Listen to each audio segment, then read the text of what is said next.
Three. Here we go. Okay.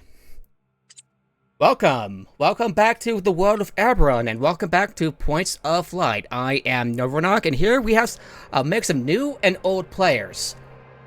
Starting with City Wolf, he's been with us with the Star Wars campaign, and we got two new players. And crap, I think my pen was muted. I forgot to. They're still getting their mic ready. There she is. Yeah, real quick. I'm just connecting to my computer. Give me a sec. It's all good. It's all good. All right, hold on. I'm gonna disconnect for 2 seconds and then reconnect back. Okay. Oh boy! Oh no! Oh! Uh-oh. Now I gotta fix the layout. Oh no! I forgot about the overlay. The overlay! No! The curse of the overlay! So, yeah, so we got Zen Ryu with us, who is going to be Finn, the human hello. cleric. And City Wolf is going to be playing as Kel, the elven rogue. And lastly, but we have Red Penguin 22 with us, who is going to be Nyx, the Korvar, which is Eberron's equivalent of half-elf, sorcerer with the Markov of Storm. No, don't mind her. She's she's connecting a different mic to her computer. Give her a sec. Give her a sec. Oh, she lives. We live. We got this. Oh, that's crispy. Oh, That's a nice mic. yeah. And by the way, couple things before we get into we go on ahead. I forgot to say this, but this is but this is kind of mirrored. This is supposed to be right hand. What do you see? What do you think is my left hand? Is my right hand? So it's mirrored until I can probably get another camera. And second, Beyond 20 is a little bit out of date with the updated UI layout for UI for D&D Beyond. So we are gonna be using manual dice on Roll 20 or D&D Beyond if it comes to that. Sorry, everyone. Yeah, because It's gonna be a while till it gets sorted out. That's unfortunate. Yep. I'll give everyone the heads up. So before we get into it, how about we introduce ourselves as our players? So we got City Wolf, we got Zen Ryu. So let's start things up with the new player. So Zen Ryu, if you'd like to introduce yourself as a new player. Oh boy. All right. I am going to be playing Finn. He is middle-aged, getting slightly older, human war cleric. Nice. He served in the war. I forgot to do the narration part. Oh, that I want to integrate that in. I should have thought. I would introduce yourself as a player. Oh, that's okay. That's okay. Yeah, and so the war domain, the assassin for Kel, and the draconic sorcery for the sorcerer for Red Penguin. Ren, you there? Hello. Yeah. She lives. She lives! Yeah, so, without further ado, shall we begin? Gladly. 20 Olarun. It was the day the nation of Kari was wiped out in a cataclysmic event known as the Day of the Morning, bringing the last war to a halt. For 2 years, there was a stalemate between the four surviving nations, Under, Berland, Karnath, and Terrain.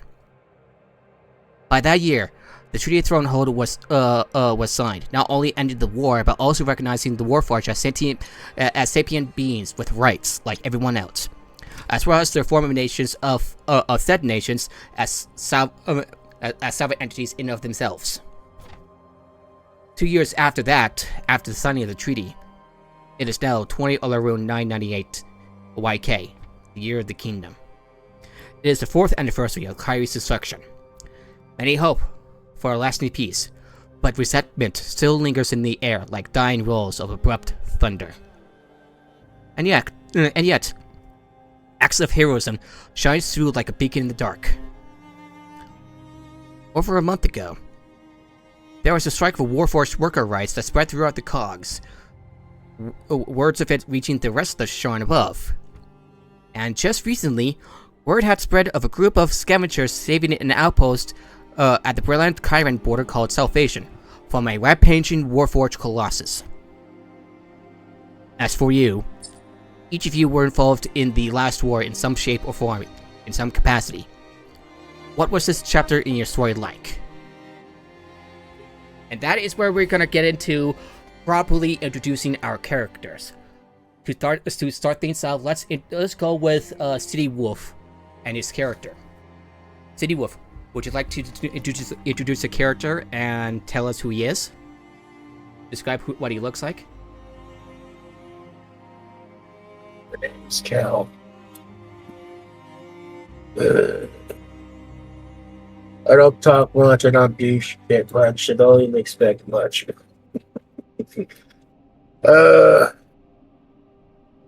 I'm essentially he's a wood elf.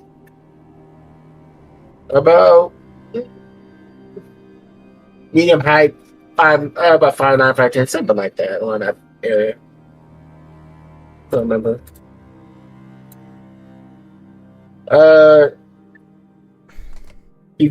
He has basically greenish golden eyes that reflect species, but you can't tell what kind of hair he has because he has it covered on the hood, and his face is covered with a mask. He's always very silent, very not judgmental, but always looking around. His job is basically a bounty hunter.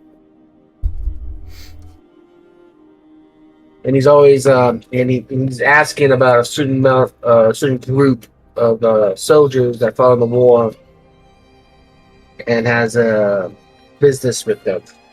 And what was your And I'll leave it at that. Yeah, and what was your role in the war? Cal will basically go, none of your damn business. But the way he moves his knives and all that, you get the sense that it was pretty much more or less Black Ops type of deal shit. Oh man.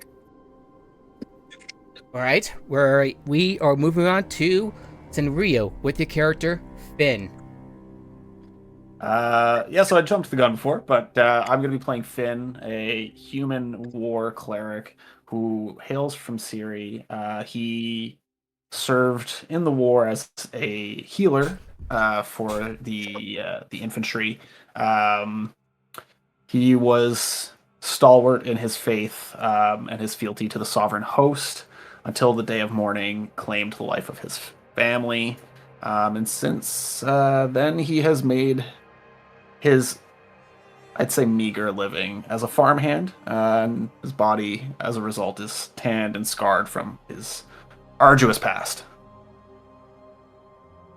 Okay. And lastly, but not least, we go over to Red Penguin 22. Can you tell us about your character, Nyx? Right. Okay, my character. Let me get it. The character is Nyx. She hailed from House Lyrandar, and overall, she lived trying to prove herself to her family. Her role in the war was trying to enlist, didn't cut it, so she decided to do an experiment with dragon blood. The minute she tried again, the mourning happened, leaving her family disappointed in her. Yeah, or at least She is. Okay, continue. Oh, continue, Nord. Yeah. She would probably would. Yeah, I can imagine her in trying to enlist by being responsible for transporting troops via airship or by, well, sea ship. Because House Landar is responsible for controlling for much of the airship stuff and binding to elementals that power these airships and, well, sea ships. Yes. Exactly. I would say that she is. Continue, Nord. Yeah. Continue. Okay. I'd say overall she's a bit of a short stature, 5'2", 5'3" ish, and she has tan skin with her house's dragon mark on her face. She wears fine clothes and has a wristband sort of thing that also helps her channel her magic. Nice. And her chapter in the last hour was to try to prove herself, but her timing was just off. A little too off. Don't it just be like that sometimes? Yeah. It does be like that. Yeah, and when you Too little, too late. Yeah, and when you try to prove yourself to be exceptional, when nearly everybody else has a dragon mark in the dragon mark house, well, you gotta find a way to stick out. That's tough. Okay. Each of you first met at a tavern somewhere in Sharn, the city of towers. Despite the possible differences each of you have, nothing would make a better would build a better sense of commodity over faces to a tavern after a hard day after a day of hard work and exchanging some war stories. Well, maybe for Nyx, because you know she doesn't have a lot of war experience. Yeah. Tough. Tough. But she may she might partake in it in helping in transporting like Deneth's House Deneth's troops. True. You never know. Mm-hmm. Anyway, one night, it was a house called London Inn, trying out the variety of services the Dragonmarked house offered. Another, it was Morrigan's to try out its Tron Moor spirits. M-R-O-R, Moor holds. Which is basically a dwarven nation. Like quite a bit of ways to the east in the continent. Ever since the war, pharaohs of all shapes and sizes sought to find their place in the world. What was your life like after the war? If you were not a Sharn native, what drew you to the city?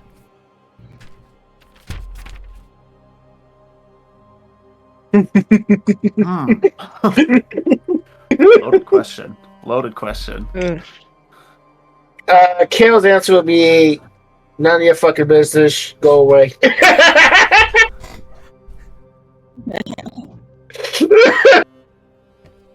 That's fair.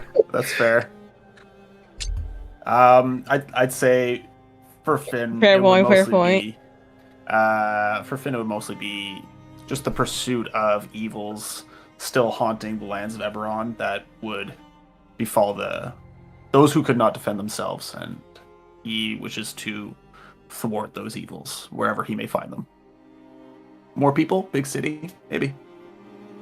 Yeah, it has a population of probably millions. I need to take a look at what the population is like for like New York and London around mid 19th century. Anyway, Nyx, what? Nyx's answer would probably be, man, what you call it? She's just desperate. She needs to find something to do. Hopefully, a town or a city full of millions will have something for her to do something to prove herself. She's grasping at straws here. I relate very heavily with Nyx as a human being. And Kale's like, oh god, what I'm into. What the hell did I get myself into? There are thankfully each of the Darkmount houses has their own outpost somewhere in Sharn, and House Lander is no different, as a matter of fact. Mm-hmm. It is still 20 Olar Rune 998 YK. The night is young. Curtains of water fall from the sky as you traverse the labyrinthine walkways of Sharn. The stone and wooden paths wind around in between the towers and spires high above the ground, forming a complex latticework that can be very confusing on evenings such as this. Rainfall is hard, and out of higher walkways and balconies and dredging waves, making it difficult to see more than a few feet ahead of you. The distant glow of ever-bright lanterns barely visible in soaking gloom, does little to lighten the paths on this warm, wet evening.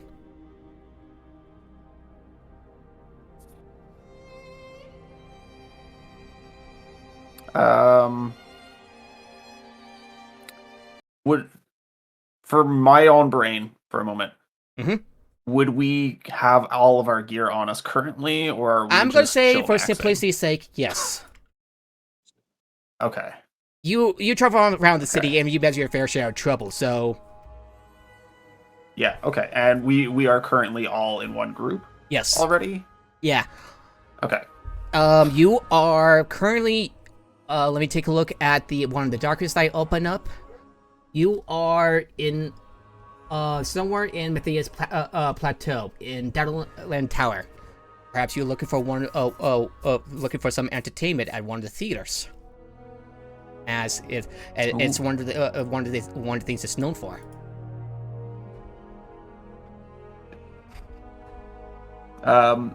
As Finn is scanning left and right, searching for something to do, he rolls a coin between his fingers, pondering to himself whether he should let his judgment lapse and head over to a tavern and grab a drink against his better judgment. But he says nothing. Yeah, on the for simplicity's sake, you had a few drinks ahead, and because you had a few drinks, probably strong, I would like you to roll me a Constitution saving throw. Constitution. You forgot to add your Constitution your Constitution modifier. That's tough, though. I would roll a natural one for the first one. All right. Apparently you had a That's a few plus too many 2, drinks, though. and you found yourself finding just struggling to maintain your balance. You are poisoned so not even considering You the other are drink. He's looking You for have the one. poison condition, by the way. You have the poison condition. Okay, so what is the implication on that? Oh, that the poison condition. Let me take a look. Whoa. I gotta fix that. I have disadvantage on attack rolls and ability checks. Yes. Is what it says here. Yep. I'm gonna say. Damn. I'm gonna say it lasts for. And I'm already rolling a natural one. That's tough, dude.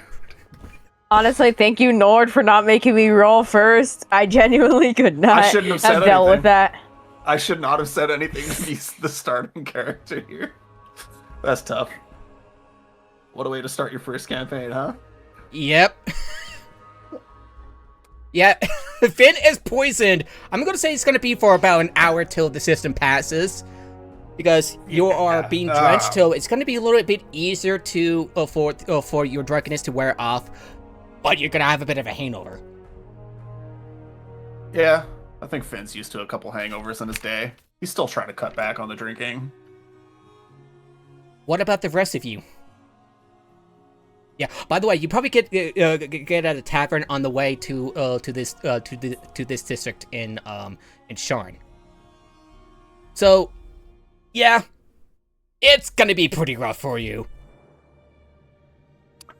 See all this? I'm like, oh God. By the gods, why? Nix, you saw Finn just drunkenly just stumble on and return from his trip at a tavern. I feel like Nyx is just gonna be. Well, that's one to the total of drunken men I've seen parading around here.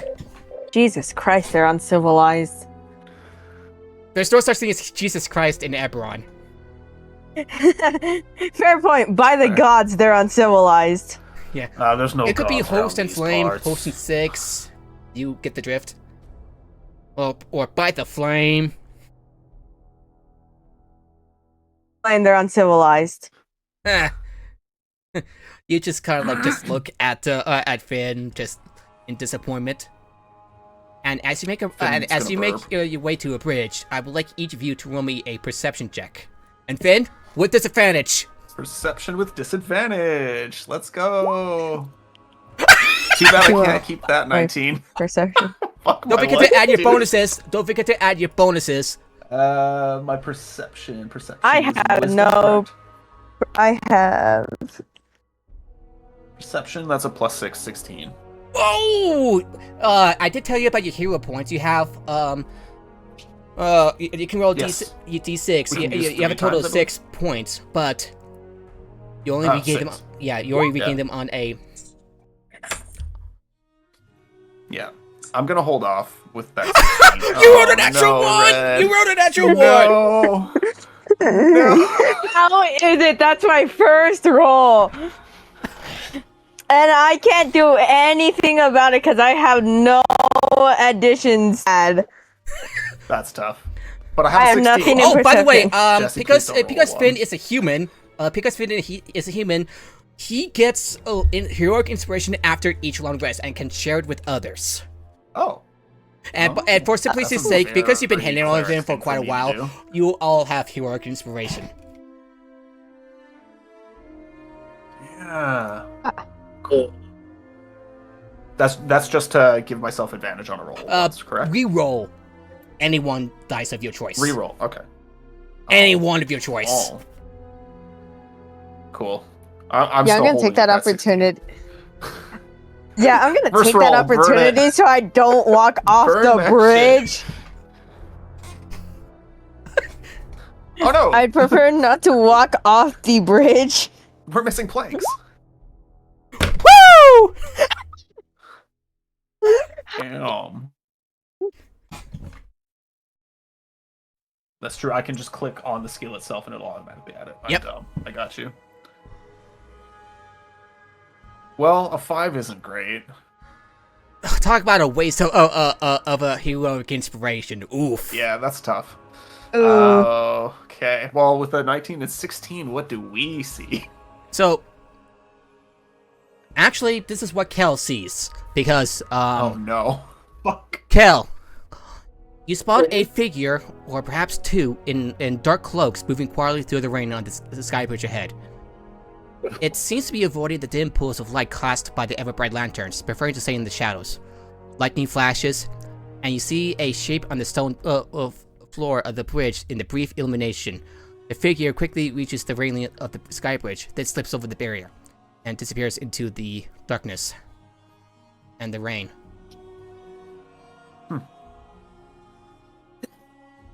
And I saw none of that, so Finn's. Yeah, probably gonna burp and Kel try is the not to one that throw up notices again. it, by the way. Kel is the one that notices Yeah. it. I will iterate this to the others and like we got trouble. Trouble. Finn's gonna reach over his shoulder and grab for his hammer. A little drunkenly and probably fumble a couple times, but he's gonna get there. Oh, I got we're it! gonna die.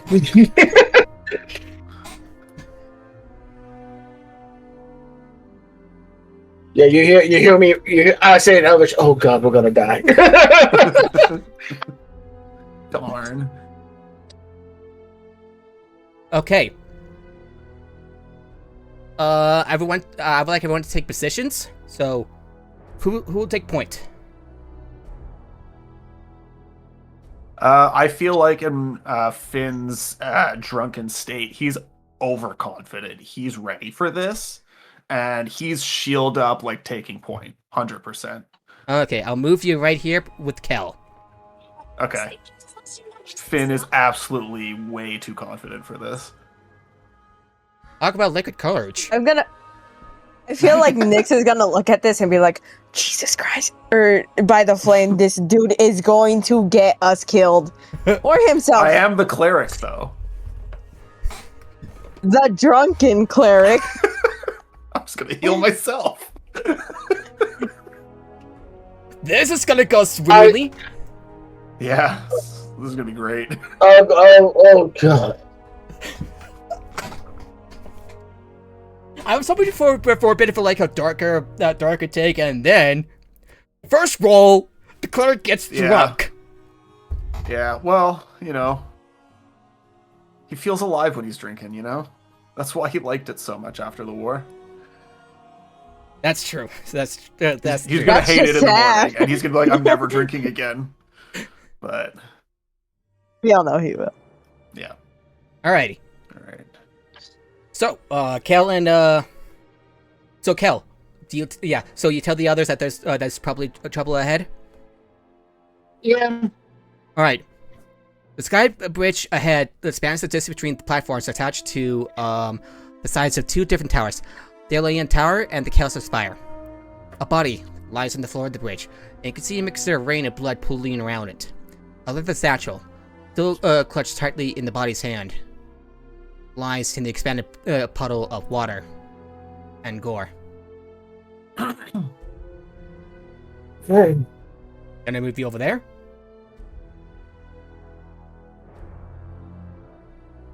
By the flame. And Finn's gonna reach up with his hammer in hand and lightly tap the amulet on his chest when he sees the body.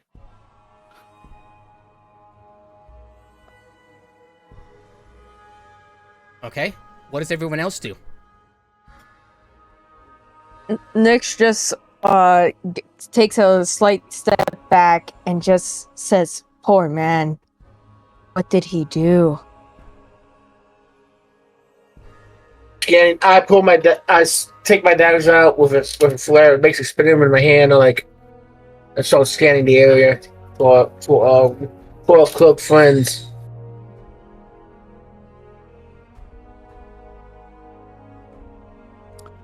Okay. I firmly believe Finn would still be kind of just trying to drunkenly scan the darkness as well, but probably not doing too well at it. He's getting older, he's drunk, he can't see nothing. Yeah. So, Kel, Finn, I would like you to roll me perception checks.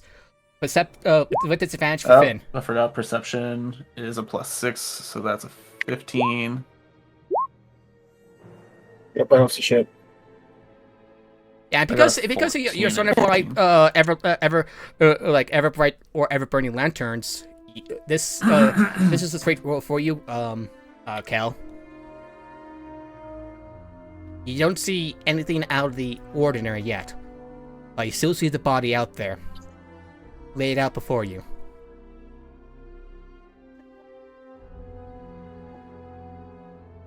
All right. Finn's gonna do the stupid thing and approach the body. Yeah. Just gonna walk straight up on it. Like, what the hell are you doing? Well, there has to be a clue.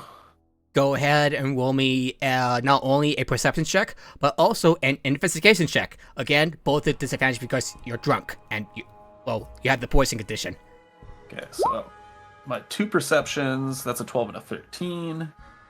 And where's investigation? That's a 14 and a 12. So 2 12s. Investigation, you don't see anything out of the ordinary, but you do note that the body's wounds were created by a large, brutal weapon, and the victim is well dressed and has both its satchel and the coin pouch. If it was a robbery, it was a botched one. What do you? Can I go up and I try to do my own investigation when he's trying to, and I tell the kid, keep your eyes peeled.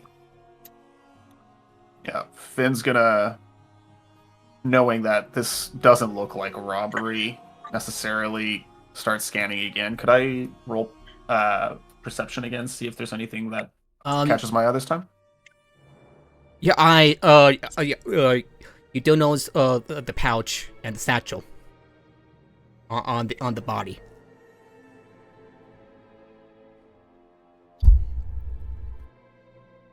I feel like, yeah, maybe I would probably grab the satchel.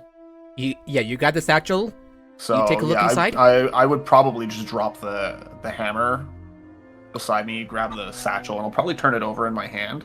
But with my shield equipped on my other arm, I'm not really in a position to be able to open it clearly, and I will probably toss it over to Kel.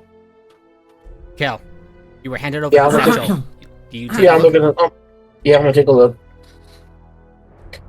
Oh god. Yeah, God, you know, you notice that you saw that the satchel is obviously well made and stylish. Looking inside, you know that you notice that you see that it contains quills and inks, some 6 blank sheets of fine Karnathi paper, a warped apple, and a journal. So, Hang on. I'm gonna take the journal out and start reading it real quickly. This Yeah, small journal, measuring about 3 inches by 6 inches and 1 inch thick, has a cover of a dark brown leather with strands of mithril thread woven in a strange pattern. It bears no title, just a mithril threaded icon on the front cover. Inside, every page is blank, but the sheets have a strange feel. They don't seem to be paper or leather, but something not readily identifiable. Magic. well, Ben's gonna pick up his hammer, and could I just move a little bit further to the end of the bridge? Okay. Next, since you're keeping an eye out, I would like you to roll me a perception check.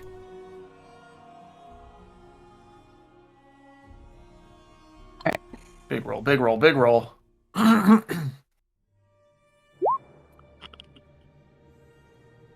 Nat 20, oh thank. Let's go, Nix. Oh. You hear something. What is Spectrum? My first roll. You Oh, hear? sorry. Yeah, you're Continue. like lagging. Your mic is like. Do you hear us? Hello? Hold on, give me a sec. Sure. I that can was hear you clear. guys just fine. Okay. Hello. Alrighty. That was weird. Because Finn and Kel failed the perception check, but you did. Next, amidst the rain, you hear something metallic climbing on the bridge, and you see one massive figure. Gonna put you back here. One massive figure jumping onto the bridge on one side. Oh, shit. Oh.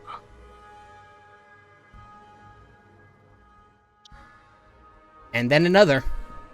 Oh, man.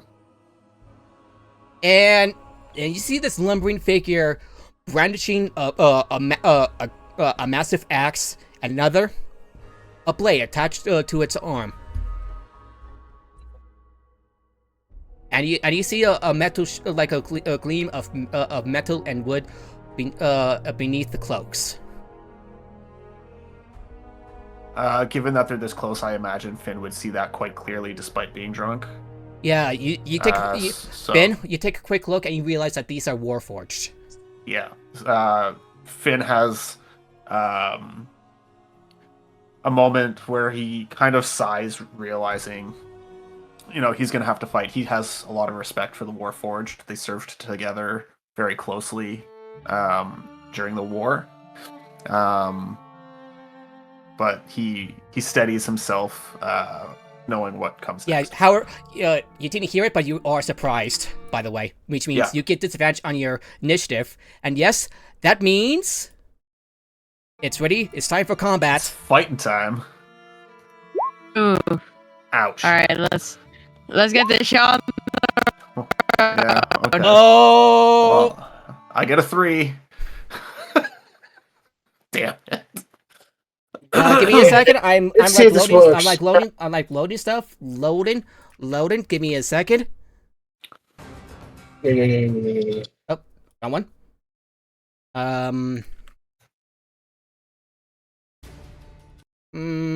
Let's go with the first one. Sorry, people. I'm like switching through music, trying to decide which one works better.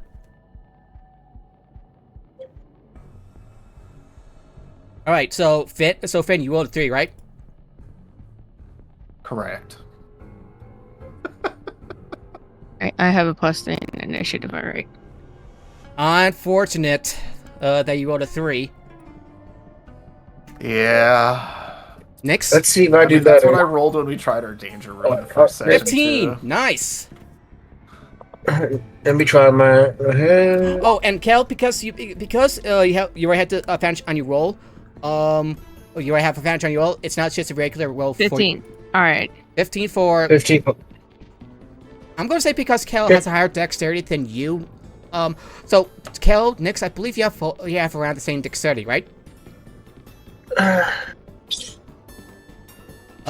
Nix has 16. Yeah, 16. Let me check. I got 16 dex. Oh, this is gonna be a tough one to pick. Who goes first? Rock, paper, scissors. Yeah, rock, paper, Let's roll scissors. for it then. No, let's roll for it then. Go. That's fair. Strip D20. Yeah, I'll roll for the rest of the of these. Rock, paper, scissors.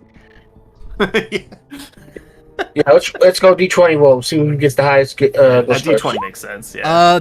This Warforce rolled a 7. Okay, 18 from me. Shit, I forgot to. Hang on, the cat just That's- walked in. No, I didn't. Okay.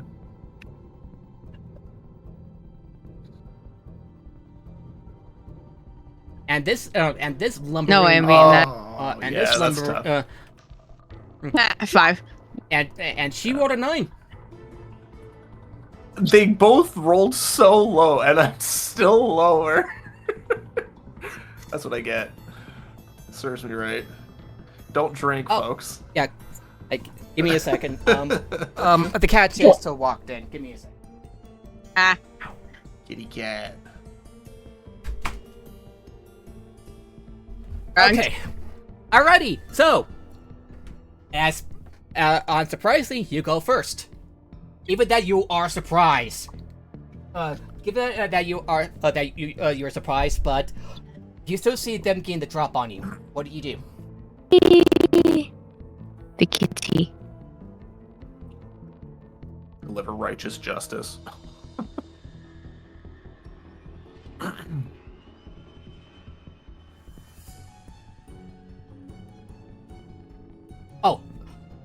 By the way, Kel, when you were looking at the journal, I would like you to roll me a history check. I forgot to. History? Yeah. History? Yes. Okay. Give me a second.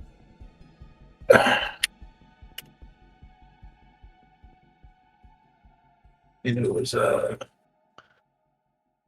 It's like the happiest possible music to be getting into a combat with. 19 for the history roll. You do recognize the icon on the cover as a primitive version of the House Cat seal, showing a stylized anvil and hammer inside a circle. What the hell? Yeah, forgot to mention that.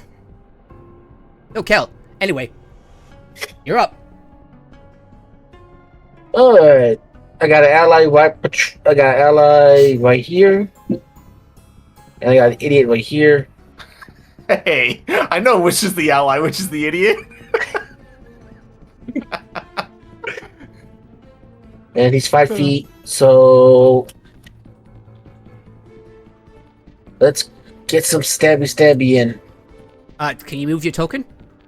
Yep, I'm gonna move here.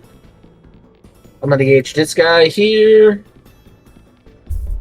Oh crap! I forgot to write down the hit points. Ruh-roh. Bro, is she on the 4-2? All right. So the one that acts is Yeah, I'm just way behind you guys. Yeah, but no, is Nyx on turn order? She's not on turn order. She is. Oh, I don't see it. I don't see it. Hang on, let me fix that. Yeah, I had to add myself yeah. too for me, but I fix. I found out how it works. Yeah, neither do I. There we go. Okay, there we go. I was like, what the hell's going on? Yeah, at least you got like hella magic, so you don't really need to be up in their face. So, to be fair, neither do I. But this is how we are now.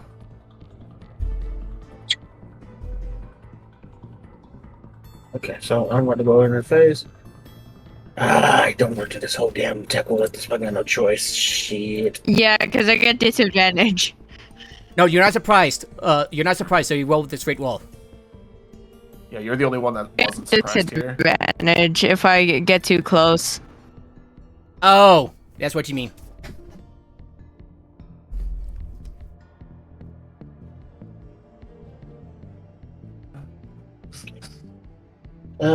Swords out. So swords out, daggers out. I'm gonna start swinging. So, squad. Since Voltron is, since freaking DB is acting stupid, I gotta do this the long way. So give me a sec, please. Sure. This is my attack roll. 19 and 7. Yeah, so No, 19 the hits, 19 is for the the 19 is for the short sword, and history. No. The 19 is for the history roll. 17. Remember? Yes, 17. The 17 hits. Okay, 17 hits. Point me who you attacking. Mr. Bonds. I have advantage on this. Oh, assassin! Yep, assassinate. So let me go again. Oh, okay. So 17 hits. I also, because of assassinate, I gain 3 extra on the damage on the on my D6. D6 plus 2d6. So 3d6 plus dexterity plus your bonus. Hang on. Let me roll this damage. So 1, 2, 3, 4. Like I said, I gotta do this a long way because the damn D&D Beyond has to mess up.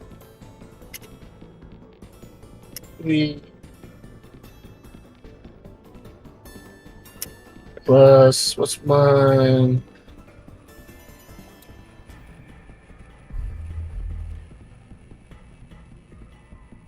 D6. Hey, Bob. Maybe 28. Give me a sec. You guys eat already? Oh, that's a Ooh. crappy.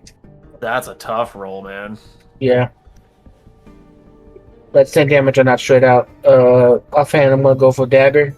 Yeah, you stab at this warforged size, cutting through the cloak. And they let out a grunt of pain, a masculine voice, though metallic, given that he's warforged.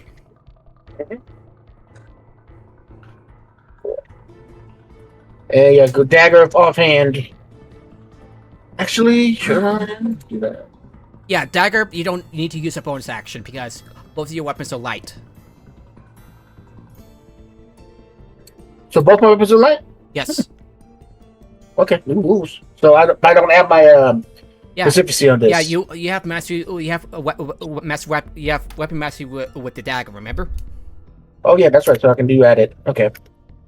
That's 3 on that. So remember. I am new to these, so excuse me. Yeah. The weapon masters are awesome. Takes some getting used to though. Wait, this is for dagger. 11 don't hit, don't it? 11 misses.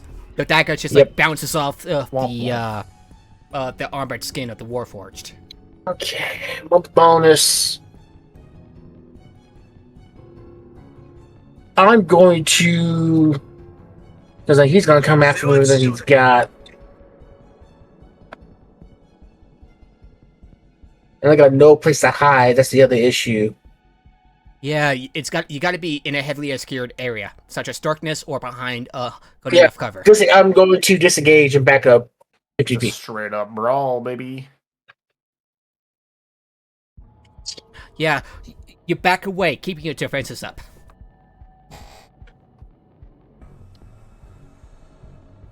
Would that be your turn? Yeah, it's my turn.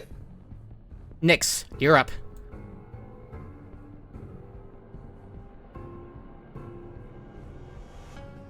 Nyx? Red penguin. Red. Penguin, red. Red. Hello? Red? Red Rover.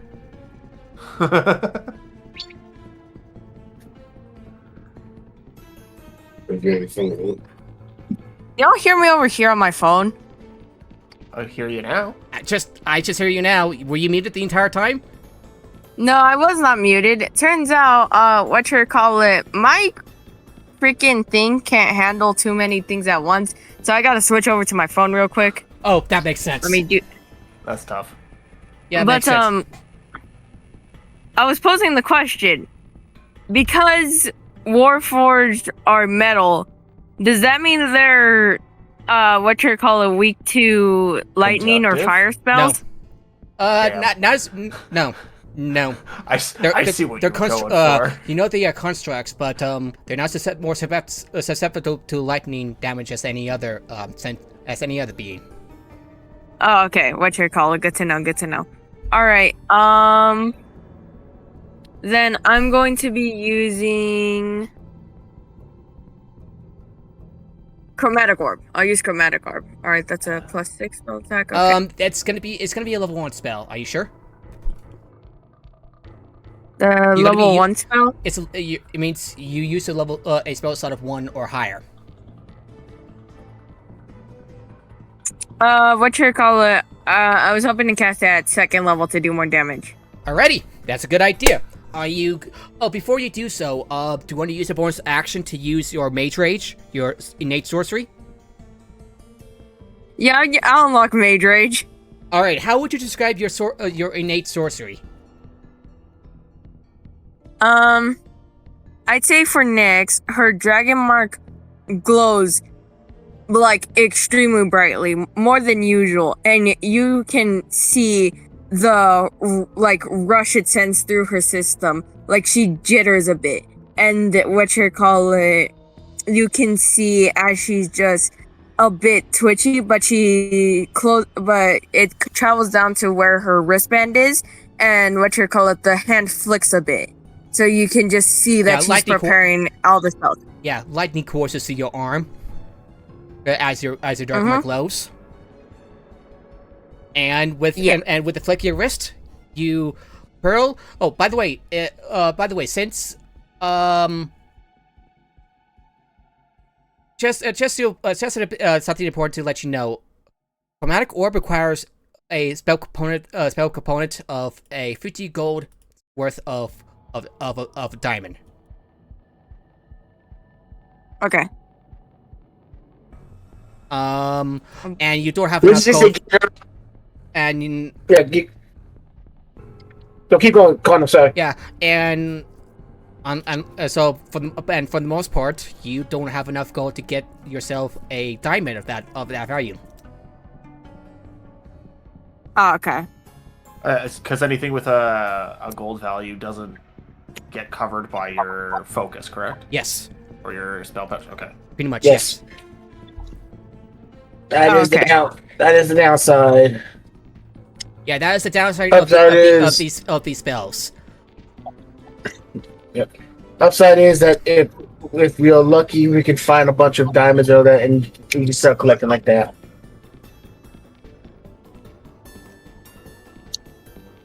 Okay. Just thought it would be important to let you know. Yeah, the materials are the tricky one. Yep. Yeah, sure- I only focus have on 38 that. gold. Hold on, let me see if I can do something else with just a good enough damage without consuming that. There is Sorcerer's Burst as a ranged spell. Yes. You can trench spell too if you have that. Yeah, I'll use Sorcerer's Burst and everything. Alrighty. That's a +6. So. Yeah, +6. Do you have it? Would you like to use your meta magic? Either transmute spell or, well, you can use quicken spell because you use your bonus action. So transmute spell, you could choose. It's kind of redundant with that with Sorcerer's Burst. So, just go ahead and roll me an attack roll. Okay. An attack roll with advantage because you have innate sorcery. Okay. What you call Somebody has I'll advantage just here. let me real quick do the first roll and then the second. Hat 25. 25. Who are you attacking? I'm gonna go from the one Kale disengaged from. He could disengage from both. You got to pick which one. He was hitting okay, this one in front of me. Yeah, I'll get the one in front of the one in front of Finn. One in front of Finn. Okay. 25 hits. Go ahead and roll damage. All right, how much damage is it? It's a D8. Just a D8. 1d8. All right. Which element would you like? Would you pick? For the sorcerer's burst. Acid. Lightning. Lightning. Okay. Go ahead and see how well you do. 6. 6. You hurl a you hurl a bolt of lightning at the warforged that Kel attacked, sending it course through its body as he twitched. Nice. All right, use your bonus action and your action. You still have your movement. Would you like to move, or are you good here? What you call it? I'll move just a bit closer. So. All right, do you want me to move? Parallel to Kale. Okay, not a bad spot. It is now the Warforged Berserker's turn, as she is going to look at you, Finn. Yeah. And attacks.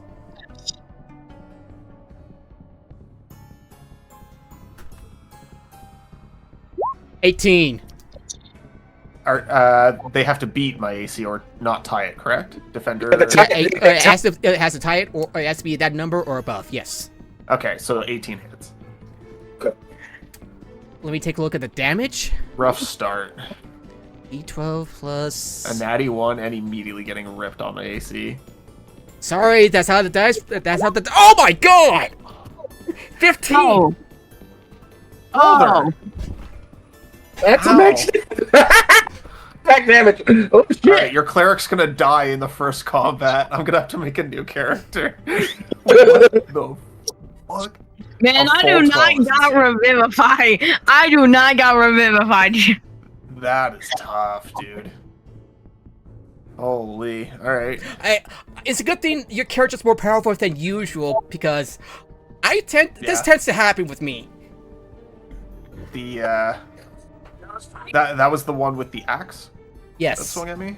Yeah. You take you're bloody. You're bloodied, by the way. You're bloodied. Yeah, I'm taking that shit in the shoulder hard, man. Yeah, you took it in That the shoulder as it leaves behind a nasty gash going through your armor, like across your chest. Wouldn't be the first time, but it Finn harkens back to the years he spent in the army and the countless times he'd been hit by an axe very similar to this one, and he grits his teeth as he falls to one knee.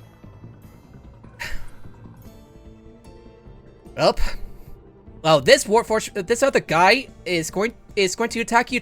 Is going to look at you, and attack you twice. I'm gonna give him puppy eyes while he attacks me and hope he rolls bad.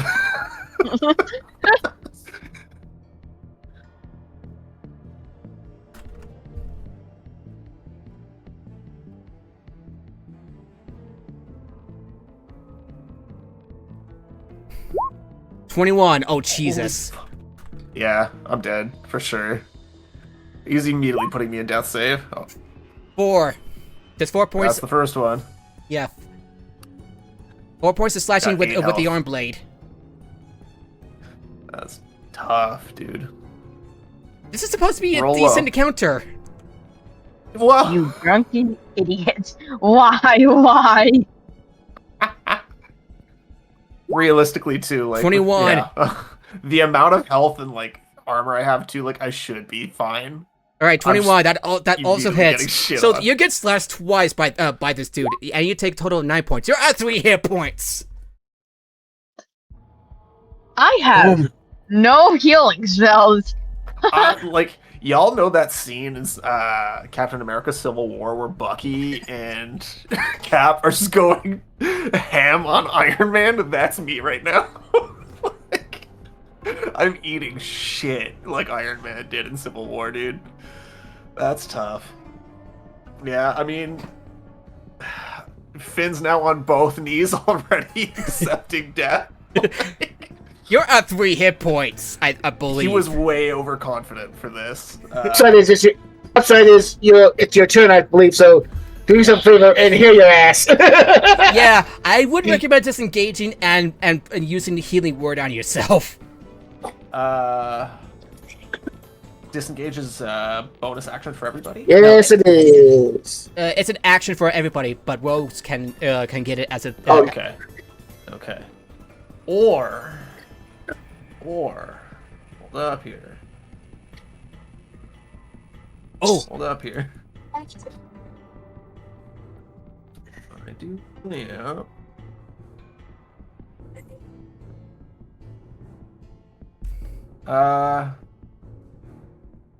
I'm going big or going home, I hope. I'm gonna cast Cure Wounds on myself at a 2nd level. okay. How So would you describe your that's- spell? How would you describe casting your spell? As it's a simple touch, I'd say Finn, Yeah, you accepting that he's probably gonna die here. You briefly- he's going to. Yeah, you briefly drop your hammer and you mutter a quick word, right? I think he coughs up blood and he pats himself on the chest as he does, and he smirks as he feels a level of vitality that I'm not going to describe until I roll this atrocious roll. I believe it's It's a 4d8 plus 4 for me. 40. Yeah, I thought it was 46. No, 48. You're right. You're right. Yeah, it's 48. It's showing here. Yeah. Yeah, I'm almost full health, baby. All right. So 15 plus 4, 19. That puts me at 26. You lucky.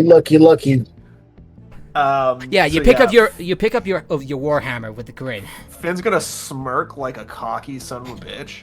He's gonna Captain America grab the hammer from fucking Endgame, and using my war domain bonus action, I'm going to uppercut the living shit out of this dude. Roll with disadvantage. That's gonna be Roll with disadvantage. D20. Roll and roll. I miss. You have your hero. You still have your heroic inspiration. This might be a good time to use it. Yeah. Another disadvantaged roll though? No, just No. just use one of the rolls.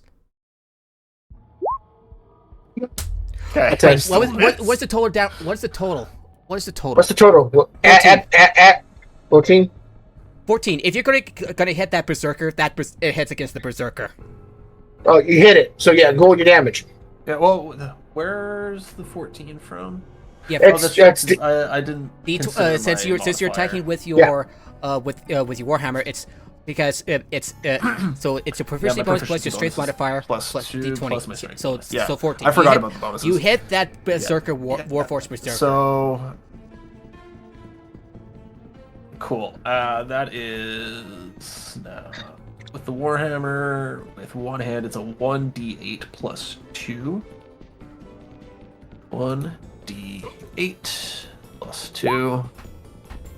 Womp womp 4. Nick, like you basically just like ding. As he like try to do uppercut on her, she just like looks at you. Oh, it was something. Real quick, can I feel like Nick straight up looks over to Cal and is like, this drunken lunatic. It's pretty hard though. Let's be real, you know. I was It on the goes brink hard, of but death, it's and like, like- you know what? This is my last stand, one way or another, baby. Like, I feel like she's slightly impressed, but she's just like, Flames this take me. this is lunacy. Well, to be You're fair, most of my lunacy. backcasters are lunatics. If Yeah. my sibling has anything to say about it. Finn's feeling himself right now. I think. I think he's just having a really good time all of a sudden. Yeah, You know, one more. strike and with off death. in the distance, you hear someone saying, "Call the watch! Call the watch!"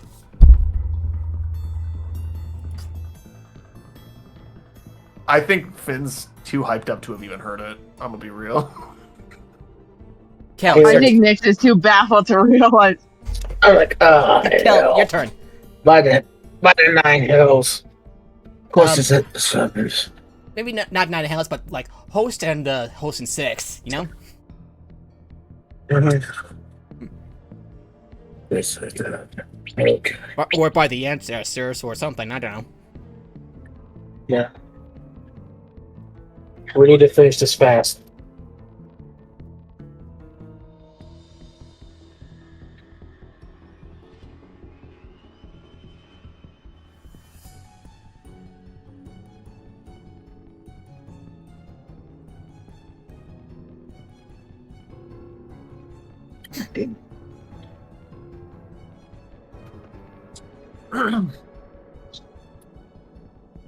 All right, Kel, what are you gonna do?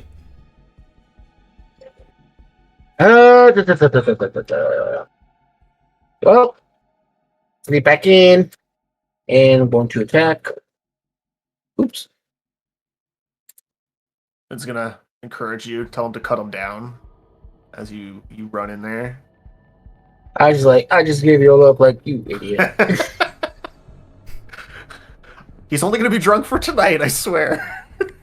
Totally different character tomorrow. That's a miss. Yeah, that's the miss. Who are you attacking? Same person. Do you still have your heroic inspiration? Yes, I do. Let me reload that then.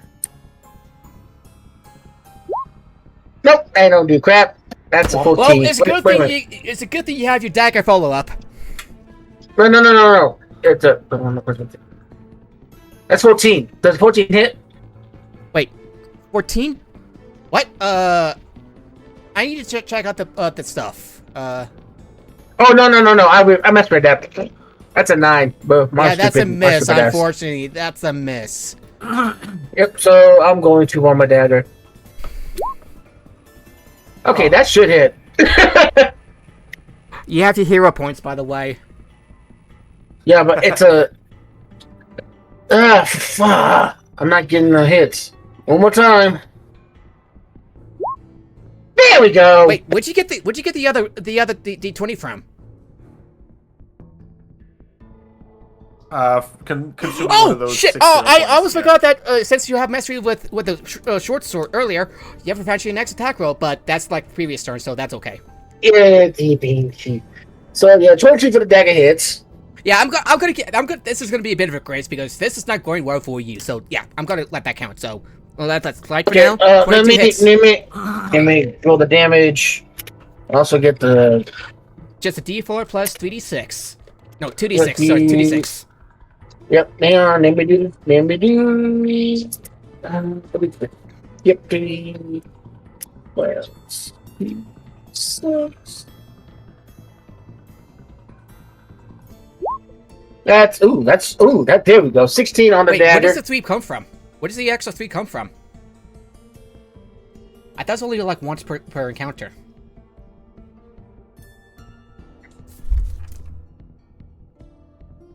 No, here's my Yeah, if you. Oh, I added it by accident. My fault. That's fine. That's fine. So, Yeah. By the way, you bloodied that Warforged as you banged him up with your dagger. Step on the side, and you see like oil like blood, like pouring from his side. Yeah, so it's 13 instead of 16. So take that 3 out. So Yeah. Okay. So I'll do disengage again. Pretty much, and back up 50 feet again, and that'll be my turn. All right, Nyx, your turn. Okay, I feel like Nyx is just gonna be like, everyone is failing. What do you say? Everyone is failing. Yep. All right. Yeah. Yeah. So the Warforged like deflect, like just pushes your short sword out of the way, but leaves himself open for the dagger strike. All right. Can I cast Witch Bolt? Yes. On which one? Yeah, by the way, Um, this Warforged right here, I'm gonna it's bloodied. This one, okay. So I'm gonna go for the one in front of Finn. Which ball is Yeah, the that- +6? Okay. Yeah, +6 with advantage because of your innate sorcery ability. Yeah, so that's. Gosh.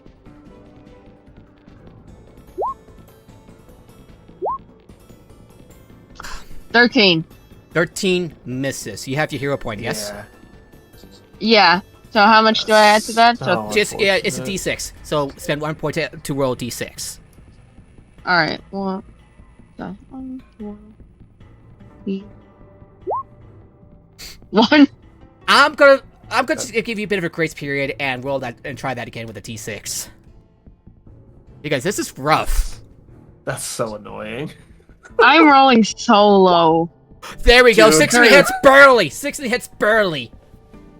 Oh god. Okay, so I'm gonna cast it at 2nd level, so that's 3d12. That is overkill, but okay. Crush Oh, it's him. overkill? Okay. I'm joking. And then- I am joking. Yeah, Blow his ass up. blow his ass Do it. up. No balls. Do it, no malls.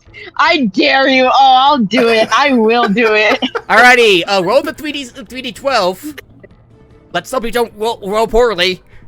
Drunk Finn is just me when I was 19. So don't listen to anything I say. if Finn is 14. drunk. That kills that Warforged soldier as sparks just fly out of his body. The wood the wood becomes blackened and the metal just sparks as he collapses. And one of the last things he says, "Let's Cutter, get the and collapses. Hell yes. And Cutter's Can just I yell out to...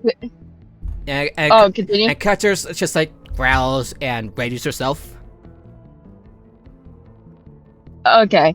Can I yell out to Finn and just be like, what you're calling? Look what I did, huh? Huh?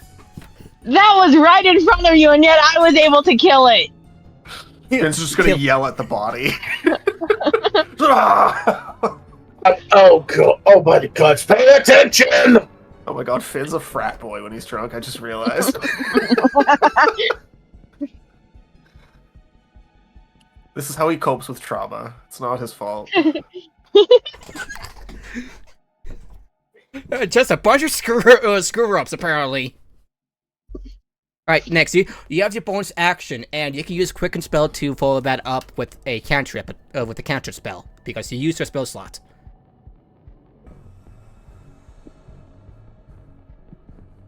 Red? What Huh? Oh, relationships are- Yeah, you Sorry, what you're Sorry, what were you saying? My mom was calling me. I'm just saying that you can you can use with Quicken Spell to cast a cantrip as a bonus action.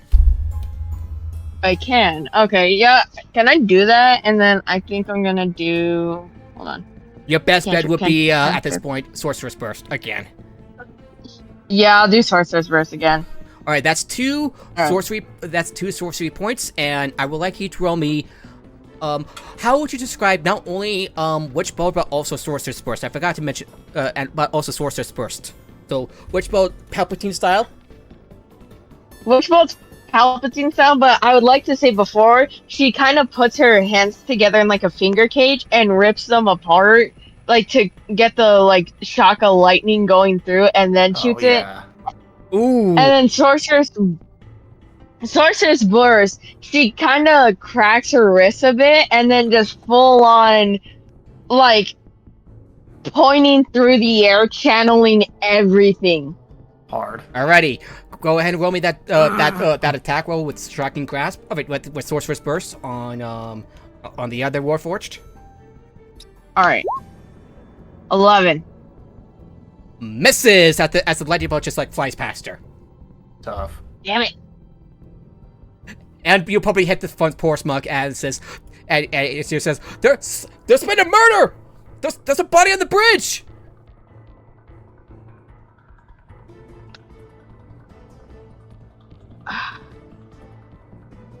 Oh Wait, man. all right. It is brain's now going. Okay. Cutter's turn. Is the guy yelling that out still in No, healing range? it's witnesses like out in the distance. Can they hear me can they still hear us in the battle, or Yeah, if I hear something? people are hearing the battle and seeing it.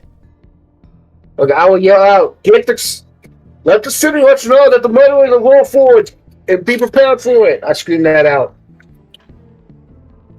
With that, well, do you make that as a quick? Okay, so okay. So she is going to go at you without disengage. So Finn, it would be an opportunity attack for you. Yeah. With disadvantage because you don't drunk. Yeah, I was gonna say I need to do that, huh? That's a 13 or something. Yeah, 13 plus 4, 17. 17 Plus hits. 4? 17 Hell hits. yeah. Okay. Opportunity attack is my regular attack, so Yep. 1d8 plus 2. Yeah. So D10. So D8 plus 2 for you. That's a 9. Nice. You whacked her in the side. You whacked her in the side as you hear a bang. She stumbles a bit as she makes her way towards you, Mikkel, and looks down at you because taller than you. She's like pushing 7 feet tall. Raises her great axe and attacks. Yeah. Good luck. Oh no. Well, at least it's not me this time. What's the roll? Oh, dirty fuck 20. off. That's a hit. Ouch. Oof. Oh, Oh, Jesus that's max Christ! damage. 15! That's the exact same roll they got on me the first attack. Holy shit. Unfortunate. I feel like we need to put the handicap on those dice, man. Those Yeah, dice are dude. OP. It's but not he's my for- fault. I just Hey, got what's lucky. So, I got. keep in mind, this is exactly what happened the first danger room, and then the rest were fine. We just got to get our sea legs. That's all this is. I balanced this out for the three of you. This was virtually just her for 3rd edition, slightly weaker against 4 to 5 level 1 characters. I buffed her up for this encounter. Yeah, I feel like this wouldn't be so bad if they didn't just keep getting like 18s and 20s. Okay, Like, I'm otherwise okay. this would've been Yeah, done well, already. the thing is, I'm okay. Are you bloodied? Not really, not yet. How you about to say there. you're at? 21. So I'm still good. I'll just kind of shrug up the attack. Goes, is that it? She strikes you good, like vertical, nearly at the head, but you just barely lead back as she nicks your mask, but gets the rest of your dress in the vertical, deep enough that you feel the pain. All Then right. it's your turn. Realizing that my quick smack in the back of the noggin didn't do exactly what I'd hoped, and now they're pushing towards my allies. Finn, in a moment of panic, still drunk, swaying from side to side, casts his hammer down, and he waves his hand, and calls down the sacred flame, using the sacred flame cantrip on the berserker. That's DC 14 dex save. What the shit? So they take. Wait, did Zach succeed? Did she succeed? Must succeed or. Yeah, it has to be your DC. Okay, yeah, Yeah. it's not half damage. Yeah, Okay, so it's just no damage. yeah, no damage. That's my first action. And where is it? I'm trying to see what channel divinity options are. I forget. There's divine spark. That was the other. Okay, that's There's no bonus action on that. I'm gonna take the opportunity then, realizing that it missed, and I'm going to move up to a flanking position and use another bonus action You attack. and I'm going to say flanking. Yeah, because you're attacking by flanking, you have advantage on your roll. But since you're poison, Yeah, it's just gonna be a straight roll. Yep. Okay, so that was a +4 to attack, so 1d20 plus 4. 10. Fuck my life, dude. The Dong. fuck? You're pretty sure that it hits her, but it doesn't seem to phase her all that much. Yeah. Awful. Kel, Here it's goes your my other bonus attack. Yeah, it's your turn. Kel, it's your turn.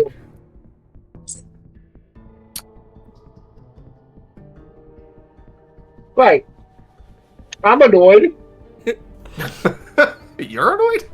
Yep. And so I will. Okay. Put this one in the fucking Iron Man position, alright? I'm done with it. I'll just give them one fortune. Yeah, I'm taking down bigger, and I just struck. Yeah.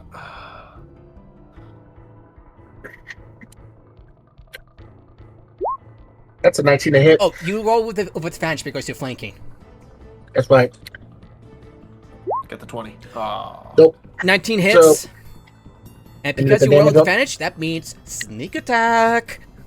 Mm-hmm. So you need to miss it.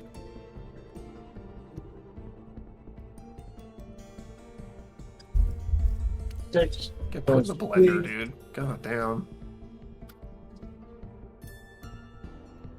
This is why I'm. Speed 6. That is 19 damage altogether. Hell yeah. 2 5s on the sneak damage. Nice. That's You stab huge. her. You stab her near the neck, like deep enough for her to feel it. But she takes it like a champ. Dagger. Wait. That's. Oh yeah. Okay. Yeah. That's so much better. Mm-hmm. That's Dagger. huge damage. And off the distance, you hear someone say, "Stop that! Stop it! Stop the fighting! Stop the murder!" Oh, we're about to. Or not. That's okay. By the way, you forgot to roll your attack roll. Oh, okay. I'm dumb.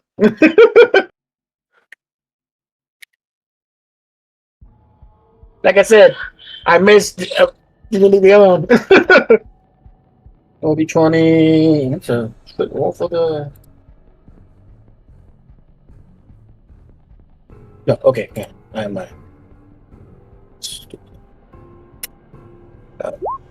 24 hits. 24 hits, Hell yeah. and I'm gonna For let you one reroll damage. that damage die because Thank wow. God. Wait, I'm still flanking, am I? Yes, Advantage still. roll that. Roll a 20. Roll a 20. Roll a 20. Nope, 24. no luck. 24. 24 hits. It happens.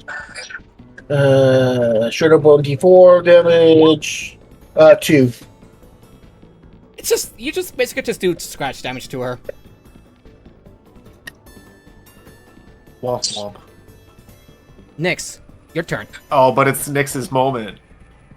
Okay. Wait, I still have the concentration from Witchbolt going, right? Because you used it on the other Warforged, you lost concentration. Okay. It's not like you can transfer it like Hex or Hunter's Mark, unfortunately. Okay. I think I'll just catch Witchbolt at first level then. Alright, so that's the 1d. Because you're in melee range, that's disadvantage on the attack. I could do Shocking Grasp, however, that is That's what I was expecting incredibly you to do. dangerous. All right, Shocking Grasp, Alright, let's go! alright. Shocking Grasp. You did it so much last time. I'm like, oh, this is it. Okay, hold on, let's see if this happens. 24! Yes! Yes! Let's fucking Alright. go! 24. Alright, It's alright, moving and alright. hollering right now inside. How would you describe your Shocking Grasp spell? It's a D8 lightning damage. Oh man.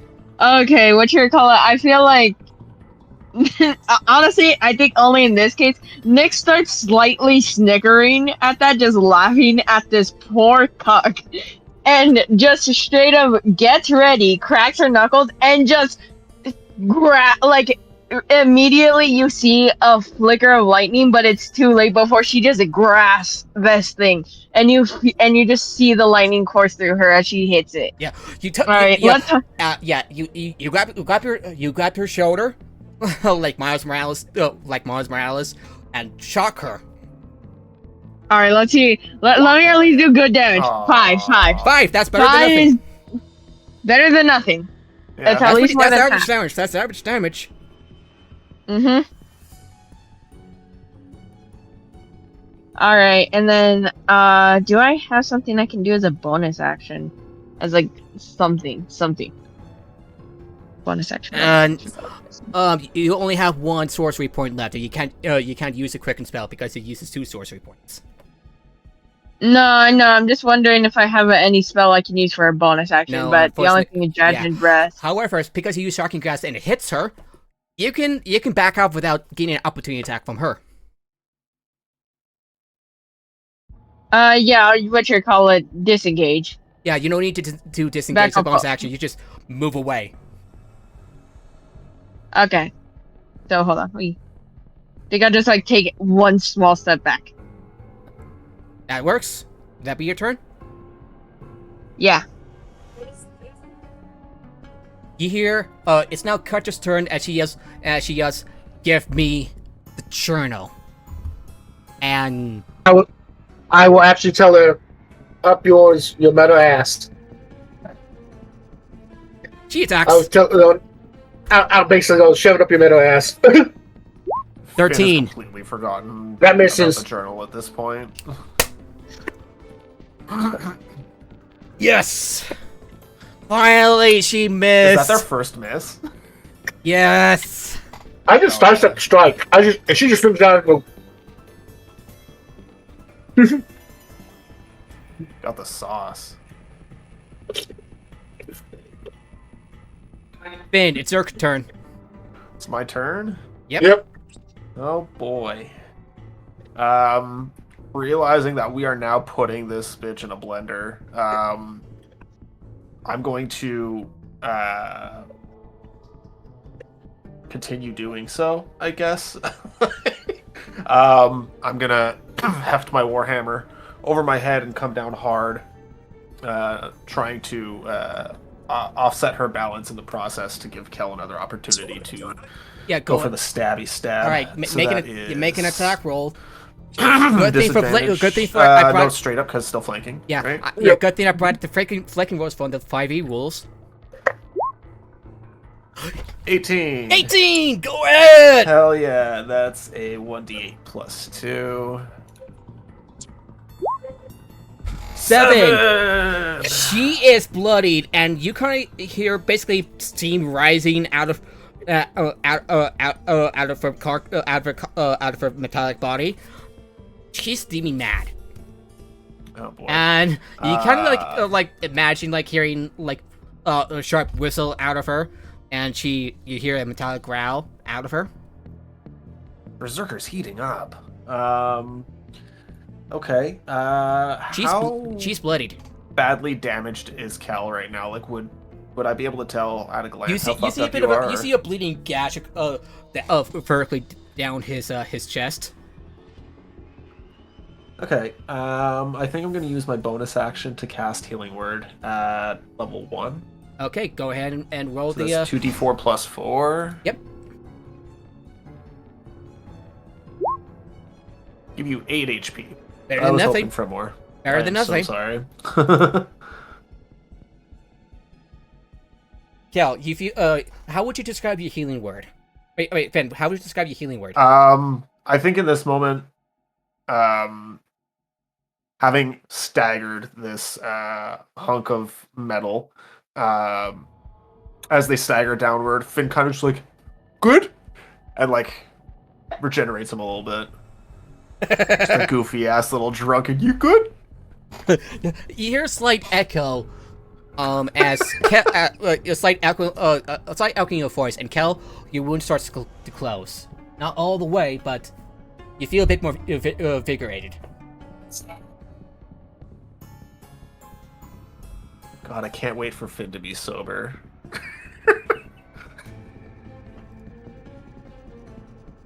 Yeah, so that's basically gonna be my turn. That's my bonus action, so Kel, it's your turn. keep him pinned here into the flank. Put her in the dirt. Okay, let's do this. Advantage. Okay. Big number go up. Nope, Big number 17. 17 hits. Big number. All right, okay. So 17 hits, 1d6 plus 3, 2d6. 18 damage. 18 hit. 18 is enough. You stab her, and you see this oil-like blood, like substance, like starts to seep from her wounds as you cut deep into her body. Mm-hmm. Is she dead? No, she's still up. Hit her with the other one. Go for Still the advantage because it's flanking. Do Warforged have kidneys? Hold on. What? No, they don't. They're robots. They're fantasy robots. Well, then they might have like a hydraulic fluid filter, right? 1 point of That's piercing so damage. unfortunate.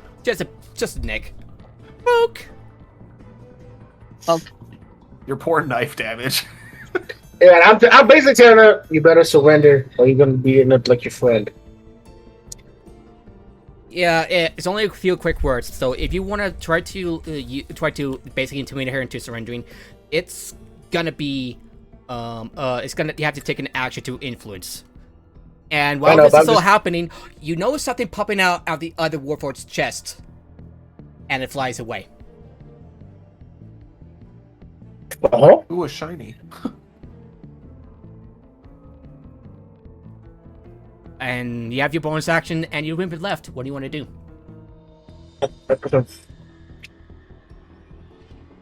Let's protect on him. Sure. Nyx. All Your right. turn. Let's see.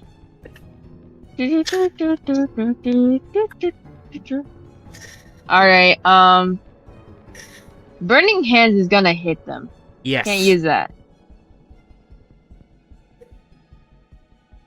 Unless we're gonna survive it. I mean, we've That all been is drinking. 3d6 fire damage. Yes. Listen, Yes. I got 26 HP.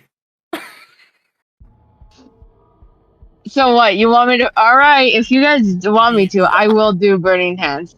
Like If I you said- want me to. Are you sure about this? Are you sure? Like I said, trust nothing Finn says when he's drinking. He's overconfident. He's overconfident. Yeah. All right. You saw me easily get bitch slapped in the first turn. Trust Fair point, nothing. fair All right. Let me check the. Yeah, that's Yep. tough. Yep. It's gonna hit the. It's gonna hit both of you and the Warforged. Yeah, we get cooked. Screw that. Yeah. Yeah. No. That's. However, Yep.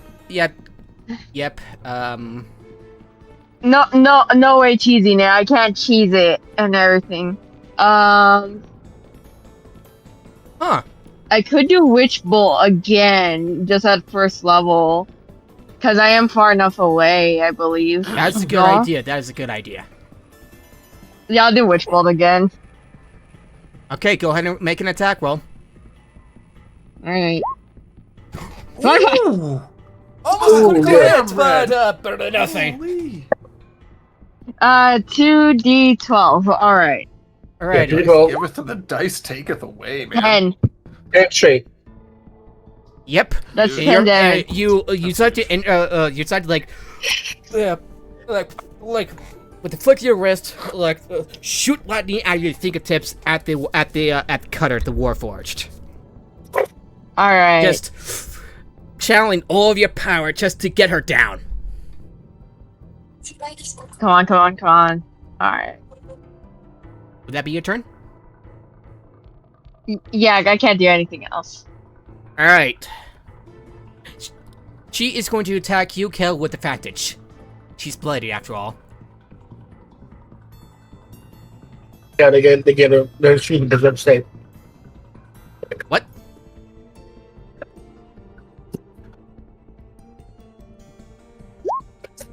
$13. She actually. They both missed.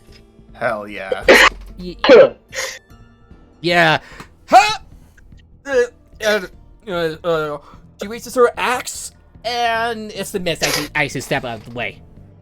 And mutters the swear word. Yeah, I just go. I just slap it when she's coming down. Finn, it's your turn. Okay. Yeah, I'm just gonna fucking swing wild on this one. I guess seeing the axe miss, Finn drops the bottom of his kite shield against the head of the axe and like cleaves across the back of their shoulder blade to try and like knock their balance off again. Are you trying to push the Warforged? No, I'm just adding a little bit of flavor. Okay. Just really coming at it. All right, make an attack roll. That's again a 20 plus 4. 21. That hits. Disadvantage. Oh yeah, 21 hits. Oh, but it's still flanked. Yeah, so I got extra excited for nothing. Yeah, that's a 1d8 23. That plus hits. Go ahead. The plus D8. 2. A 4. Bonk. And I don't have any. I don't want to burn another bonus action just in case. I need to short rest to recharge them. So Yeah, likely you got killed. I think I'll hold. Yeah, luckily you got killed. So Kel, Yeah. it's your turn. Sword. I mean, as I've bonked her, I'm gonna just yell for Kel to finish it. 20. Give me 20 to finish. Yep, that should do the trick. That is 10. Oh, damn. Yeah, you stab her in the neck, and she chokes. Tough. Although, for lack of a better term, you retract the blade, and as she falls, you see something metallic bursting out of her, something opening her chest, and something metallic flies out. What the hell? But damn hell. And that is it for combat. Give me a second to switch We did music. it. Hell yeah.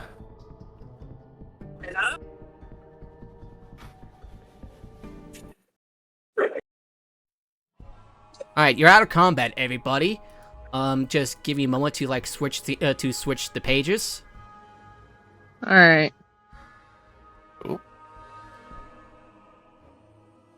As the Warforged collapse, you see several guards wearing the green-black leather of Sharon City Watch emerge from the rain-drenched night. The leader, a powerfully built bald dwarf with a close-chopped beard, steps forward, leveling his crossbow in your direction.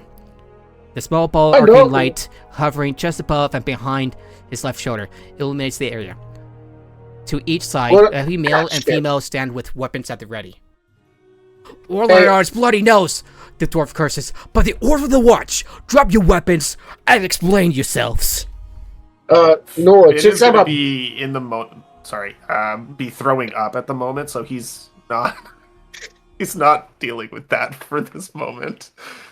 No, would I recognize? Would the watch know me due to my hunting? Due to my activities? Some of the members might, but you do recognize. I would like you to roll me an insight check to familiarize yourselves with the situation. Insight? Yeah, insight. It's not to recognize their intent, but the situation you're in. I still believe in it. Yep. That's a 10. You realize that going to get if you don't comply and attack the watch, it is a bad idea to be on the bad side of the watch at this rate. I'm like, yeah, I'm not going to. Yeah, I was like, easy. And I just look at my companion like, oh, by the gods. I'm shooting my weapons. My weapons are already sheathed, and my hands are up, like easy. Drop them. Finn's Drop them. Standing up now, facing towards Kel still, as he's been throwing up, hasn't turned around to notice the watch. And he notices Kel just kind of like, all right, cool. And he just kind of looks over his head and he's like, ugh, took long enough. He starts putting his gear away as well and plops his ass down on the ground. That's good. That's good enough, I guess. Now, I'll have to say it again. Explain yourselves. Why are there two Warforged on the bridge, and why is there a body right there? And unfortunately, we walked into a murder. These Warforges were after, and I pulled out the gun of this.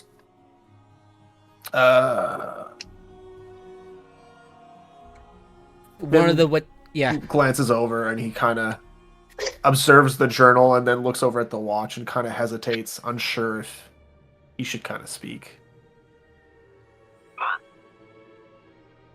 You also recall several people making comments about the making comments during the fight. Cal, perhaps one of them could step forward and collaborate. I'll step forward. That's what happened. We just were walking, trying to get our friend here some fresh air. He got drunk at the tavern, and we discovered the murder. They were ransacking this man.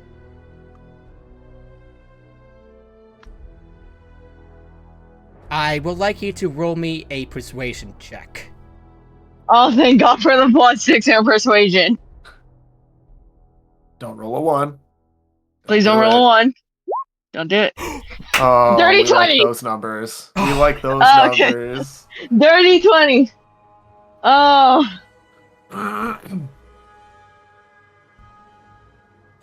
Yeah. And as a matter of fact, one of the witnesses stepped forward, a halfling, dirty black hair, and says, "Yeah, I saw these three just fending themselves against these Warforged, sir." Go ahead and roll that persuasion check again. So this is advantage. With advantage? Okay. Yeah, so this is so roll again. So this is still so basically pick whichever is higher. Alright. The 20. Alright, give me a second.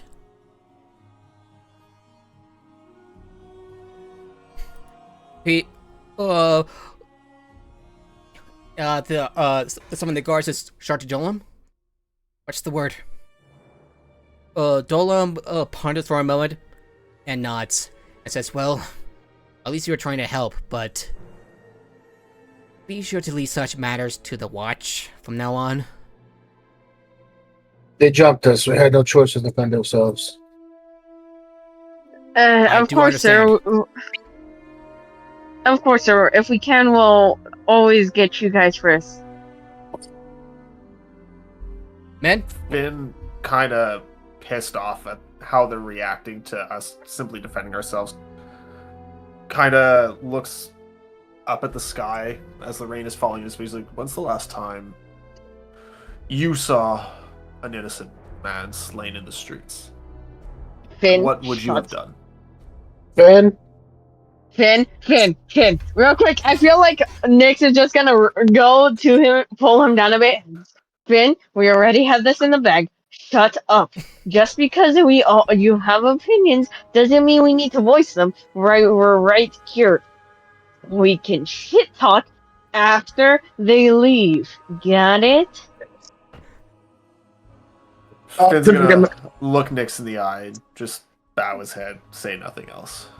I'll turn to the commander. They know him. He's drunk. Yeah, I figured. If not by the smell of the vomit and, well, him puking. Yep. I've heard worse. I've heard worse before. Just Yeah, that's what washed up veterans always say. I'm referencing Finn, not the watch. Just pointing to Finn. Finn smirks a little bit. Nobody can see it, but he's smirking. Served in the last war. Served in the last war. I. Yeah, Finn talk. He literally just saying I like. He did serve, so. He nods. Because you're making like friendly small talk before he leaves, I would like you to roll me a persuasion check again. So with whoever has the height, yeah. I have the +6 in persuasion. Yeah. What's your 22. Hell yeah. He nods. You seem like you can handle yourself. Like I said, well, I would normally encourage you nowadays, like just now, to leave such matters to the watch. But if you could handle yourself, maybe we could work together and assist the watch in the near future. Who knows? I chuckle at that. I am doing that. So does Finn. Finn also laughs. He's like, Oh yeah, nah. yeah. And one of the guys, oh yeah, didn't that elf just did some stuff? I heard a couple things. Maybe we could revert to him for other matters. This is. I will ways of life. I like that. And Dolam says, "All right, everyone. All right, everyone. Since this is the crime scene, we're going to be asking a lot of questions from other witnesses. So he looks at the body, then looks at you. Do you know who that is? No, like I said, they were after this, and I had to look at them in my hand. Absolutely not, sir. I have no idea who that is. That looks like evidence, right? Yep. But the thing, he could have some sort of identification. And he looks at the man and says, judging by the, This is me pausing, This, I think I recognize him from Morgrave University. Does his identification say anything?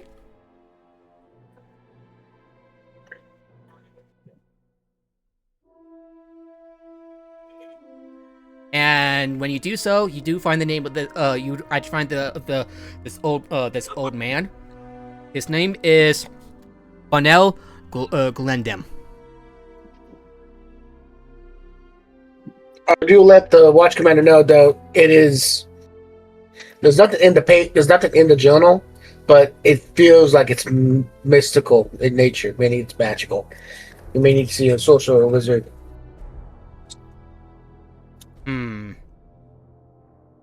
All right. We'll be asking the other witnesses see if they know anything else. Looks like this guy's a provost, if I'm not mistaken. If identity papers and all. Finn is gonna stand up and walk towards Kel and very subtly lean in, whisper to him, "Might want to hide that." You already seen it. They're gonna take it. For now, we may be. Something tells me this is not over. Go ahead. Hey, what you To the call other it? end of the bridge. Get some fresh air away from the kerfuffle. Yep. Okay. And as you head out, because the guards are gonna the Charm Watch is gonna let you go because you basically answered the question. The question is to know. And as you do so, another cloaked figure, a man, his hood put tight to keep out of the rain. He approaches you and shows you the signature ring with the house candle symbol embossed on it. And he says, "If you would know the truth of Bono Glendem's murder, go to the Broken Anvil Tavern at Dawn." I nod my head. Finn didn't hear this, but he'd be very excited to hear he's going to another tavern in this moment. He's not going to be very excited in the morning. Before you say anything else, the figure turns away, quickly disappearing into the night. I feel like Nyx just sees this and it whispers to herself, not even loud enough to anyone, just under her breath. It's like, the fuck? And then starts walking after Finn. I left the damn army to get out of this mess, but here we go. So you've been told to go to the Broken Anvil Tavern at dawn. This is nighttime. And the night is still fairly young. And because you got beaten out by a pair of Warforged who probably know what they're doing, this might be a good time to take a long rest at a tavern. At a nearby tavern. So give me a second while I look for the closest. So you're still in. Give me a second.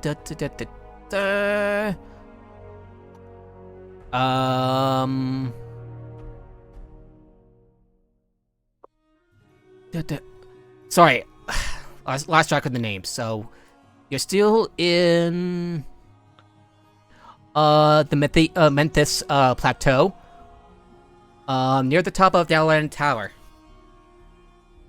So it might take a bit to get to the nearest tavern to rest for the night. Oh.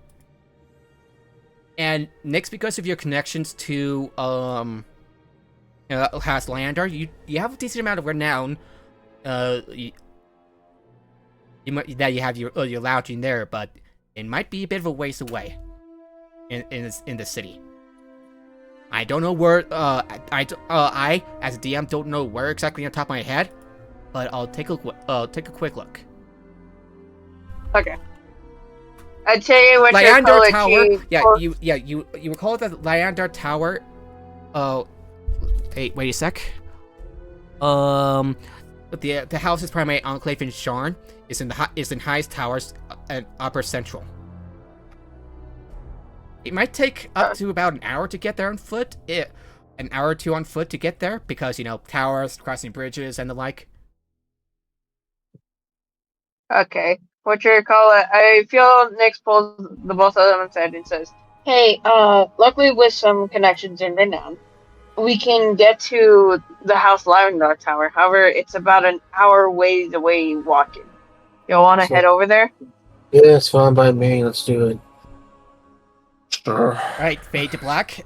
As you, with your connections to House Lander, managed to make a quick word in and provide, and your associates at House Lander pointing to in the nearest House Galandar, which they will put in a word, and you get your free lodging for the night. So. Just for the night, considering that you've been all beat up and stuff. Except for Nyx. Nyx is fine. Yeah, Nyx didn't get hit at all. What you call it? I was just vibing, just like there. Yeah. Did a little just shot lightning out of my fingers and was vibing half the time. And one member of House Lyandar says, "You got into trouble again, Nyx?" I wouldn't say trouble, but yeah, we're fine. What you call it? Probably, but like we're fine. Don't worry about it. Don't worry about it. Seriously, don't tell anyone. Keep this up, and I'll get into trouble. He says. Don't worry, we'll be fine. Yeah, so here, just put a good word in at one of the at the Galanda Inn, at one of the Galanda's inns. You stutters a little bit, and a little bit of money for in case they still charge you for the lounging and some food. Just don't pull this off again, please. We know. I promise to be careful. At this point, Finn's no longer drunk, I believe we said, right? Yeah. It was about an hour. Yeah, you are like Yeah, Every t- we're living through the hangover right now. So yeah, I was gonna have a snarky comeback to there. Be careful, but he's not feeling snarky right now. He just wants to sleep. alrighty. You managed to rest for the night at a Galunda Inn. So everyone take a long rest. If you don't know how, go to the top of the page, click on long rest, and then ta-da! You get all of your stuff back. Yay! If you still having trouble, I'll do it for you. I did it, I believe. Long rested. You're long rested, I everybody. have spell slots. Yay! Alrighty. I expected to have fewer spell slots than that, so that's cool.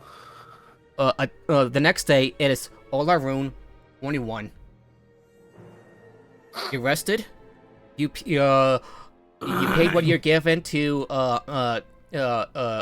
for lounging and food, and you leave with the destination in mind: the Broken Hall, the Broken Anvil. Sorry, the Broken Anvil in.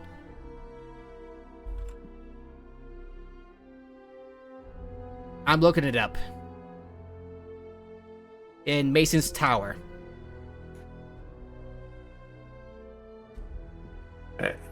Did we all share a room, or did we all have Broken separate Anvil rooms, is or what currently was the deal? another inn run by House Golanda, located in Calistan in the Lord of Lower Dura.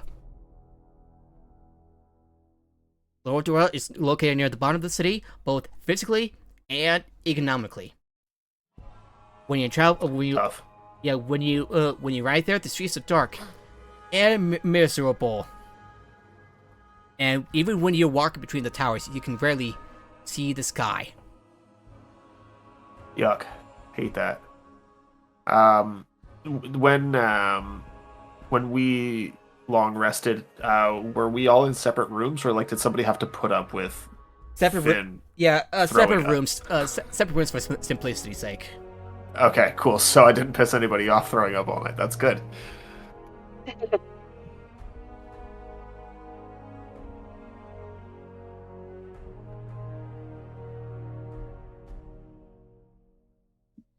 So, if you want, I would like each of you to roll me a history check.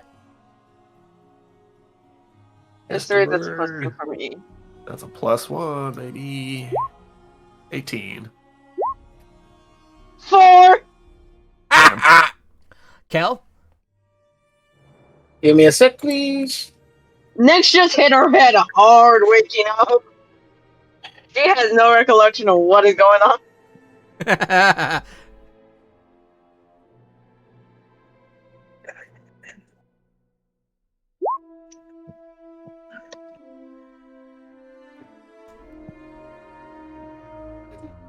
Oof. That's a 4.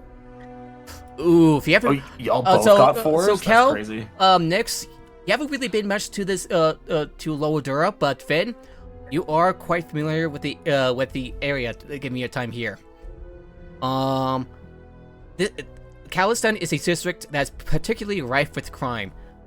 The inns that line the streets are home to many nefarious activities, and historically, most of the criminal activity was run by the Halfling Red Boromar clan. But recently, Dusk, composed of monstrous humanoids from Dorum, has moved in, and there have been many conflicts between the two groups. Okay. So as we're making our way through the winding streets, Finn suggests that you keep your wits about you. He flashes a glance over at Kel and eyes towards his dagger, but says nothing else. Just kind of keeps his head on a swivel.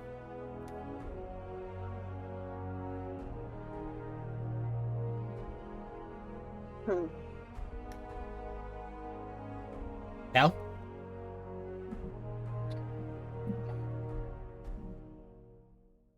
Yeah. I feel like Kel doesn't like Finn. Considering that, going about their backstories, you were probably on opposite. You were probably on opposing sides. That would make sense, yeah.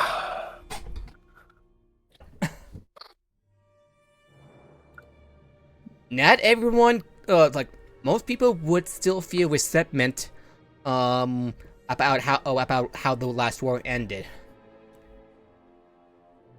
That's very fair. Yeah, even though that it comes to basically a cold war at worst and uncertain peace at best. Yeah. Finn's kind of just like given up on all of the past vibes of his enemies and whatnot because he kind of lost everything. So he's like, whatever at this point. So he'll just be the punching bag. He gets it. He's old enough to realize why. Yeah. But Eventually, he does notice. eventually you do find a small tavern, the Broken Anvil. A sign above the door indicating that the establishment belonging to House Golanda.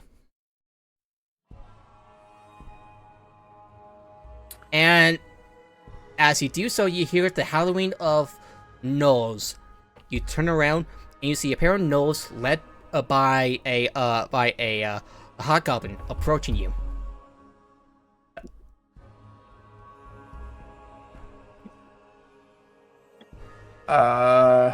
No, not just a pair of gnolls, 3 gnolls, and led by a hobgoblin. I'm assuming that's not good. Before they are like close enough to actually interact with us, could I roll insight to see if they are approaching menacingly and they mean business, or if we may be able to skirt an encounter here? Or is it like pretty fucking clear? Go ahead and roll me insight. Do an advantage because he's looking because Kill's looking too. Yeah, go ahead and roll the advantage. That's 20 plus 6. Thank God for advantage. 24. 24. The hobgoblin was trying to look intimidating. Probably looking for a fight if it comes to that. The gnolls, given they are giggling, just like sniffing around, just sneering. Although they are not chopping for a fight at the first opportunity, they are itching for one. But you get the feeling that if you keep your wits about you, talk your way out of it, you might walk the two sides might walk away unscathed if you're careful.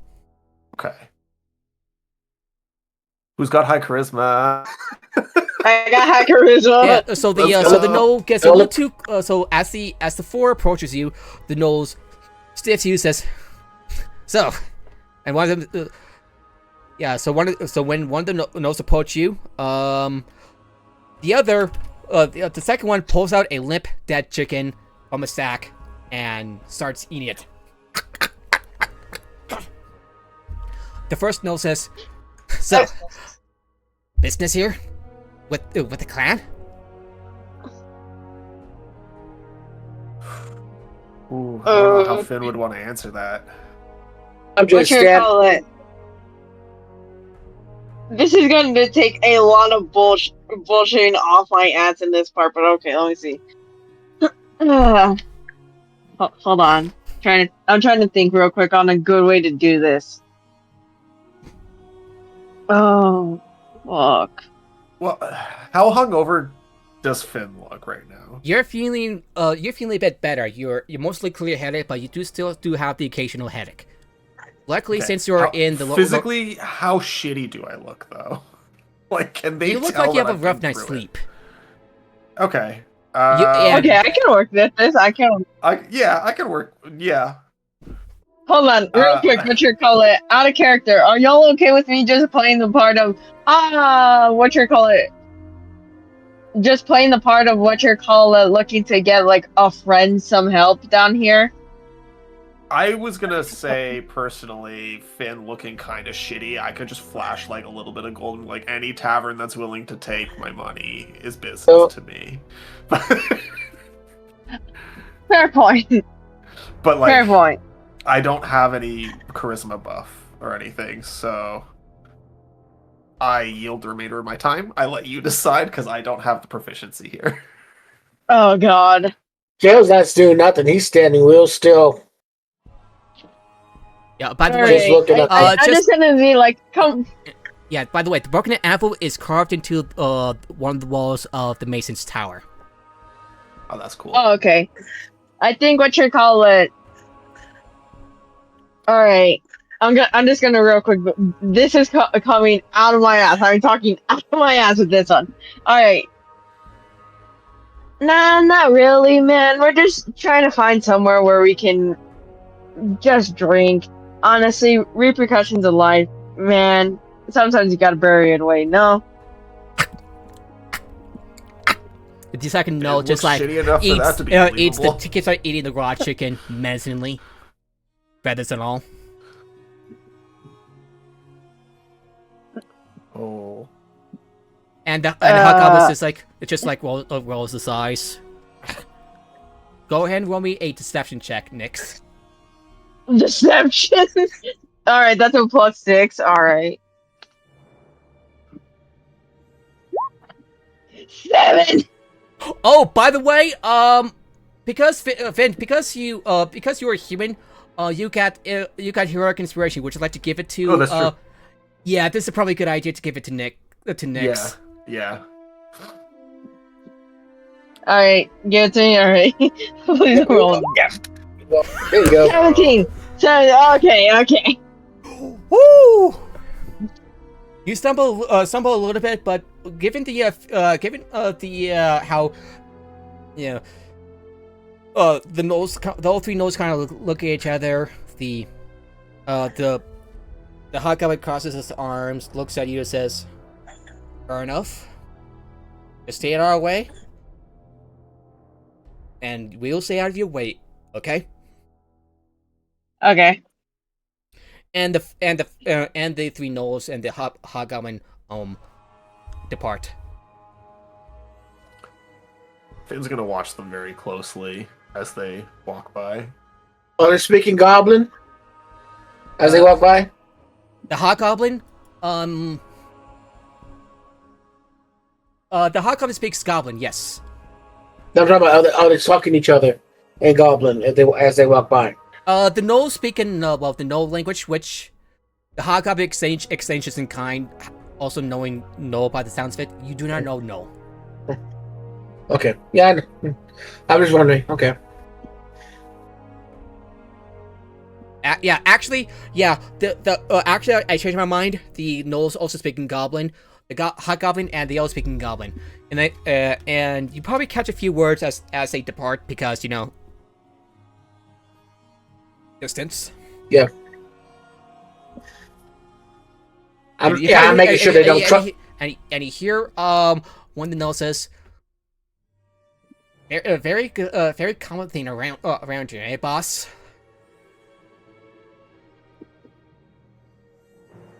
And you hear the other says, "Bloody tourists." The other one say, "Bloody tourists." Common thing. I'll turn to the two. We're not the only ones here. Let's go. All right. Finn is going to kind of fumble his way through the door to the broken anvil. Then, taking the lead. What do I see? Give me a second. I am posting the music. Yeah, most of the music here you're gonna see for the session and for most of the module will be Dragon Age music, specifically Dragon Age 2. Hell yeah, I love Dragon Age, dude. Nice. Hell of a series. Shame about how Veilguard turned out. But Right. You enter and you enter inside the establishment of the inn. Inside appears to be like any other inn, and when you see the halfling matron just like wiping on the on the table where she serves drinks, this older halfling woman, tied braided dark brown hair, almost olive skin. Her dragonite on her on her bare shoulder, wears like a apron and everything with a blouse underneath. She looks at you. She glances at you, and motions to a nearby woman seated at the table. Says, "My lady," she says, "your guests have arrived."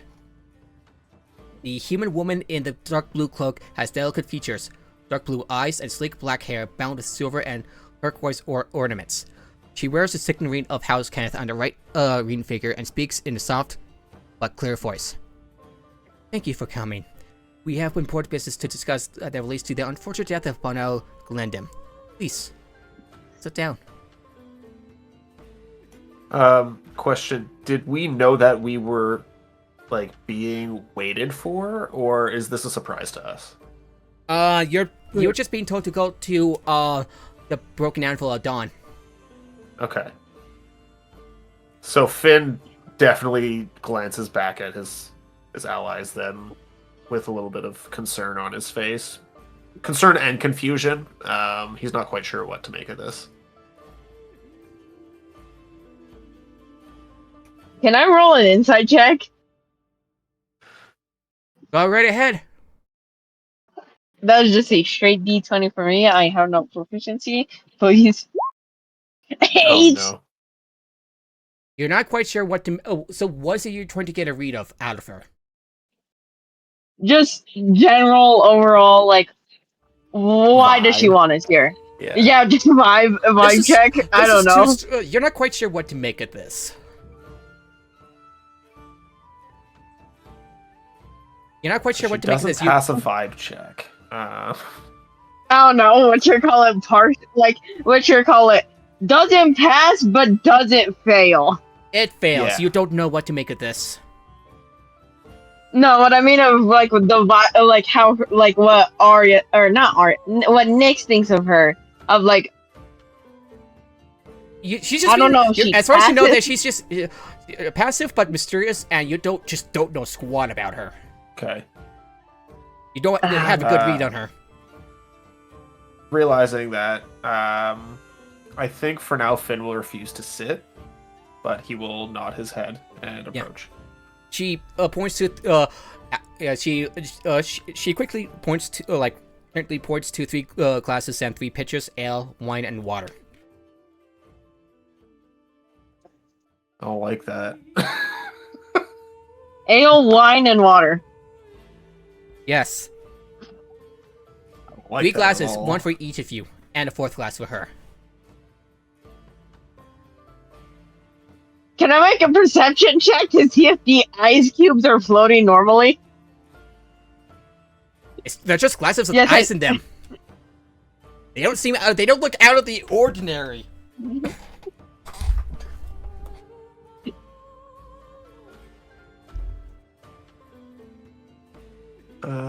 What would I roll if I wanted to like try and deduce if there was maybe poison in any of these cups?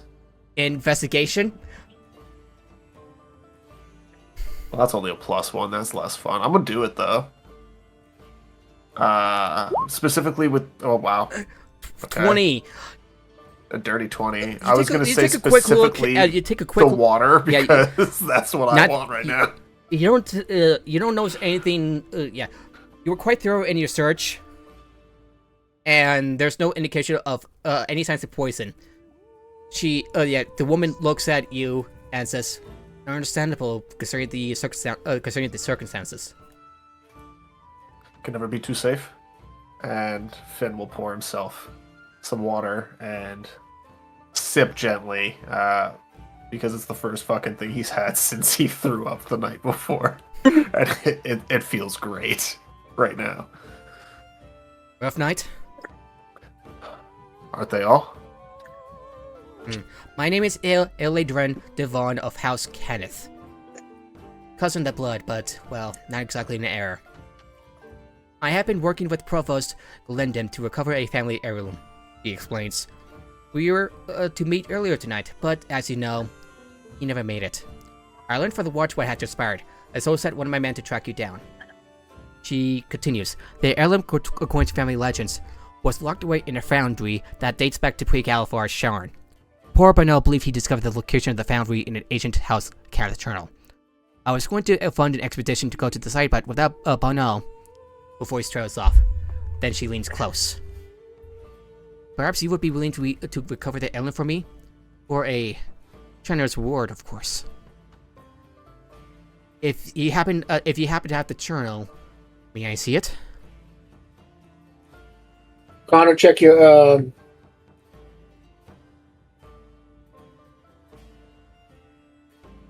Check what? check the chat. Which chat? Your chat. The Roll 20. No, they didn't take the book. Okay. In that case, I'll take the book out and lay it on the table. Okay. Her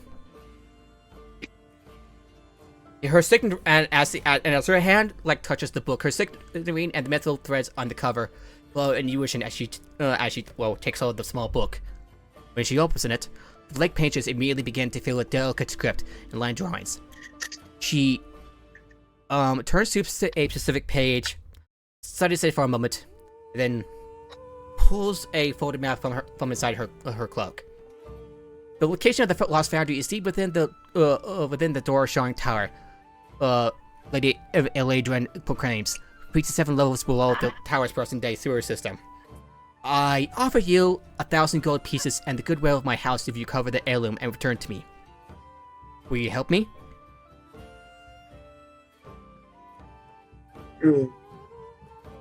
Out of character, did she say specifically why she wants the heirloom and I just missed it?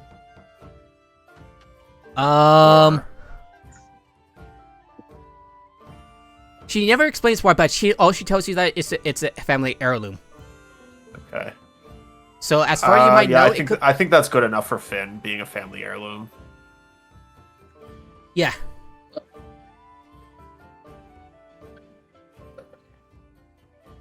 But first things first. I think, yeah. But first things. Go on. Yeah. Can I roll perception and see if she's BSing a little bit? That'll be insight. Oh, insight. Oop! I clicked on the wrong page. Insight. Okay. Let me roll for that.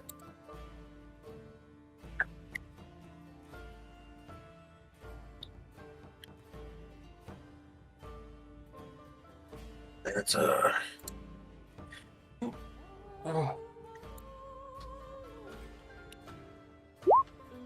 Nope. Don't know Jack. Tough. As far as you know, she seems to be forthcoming with what she's telling you.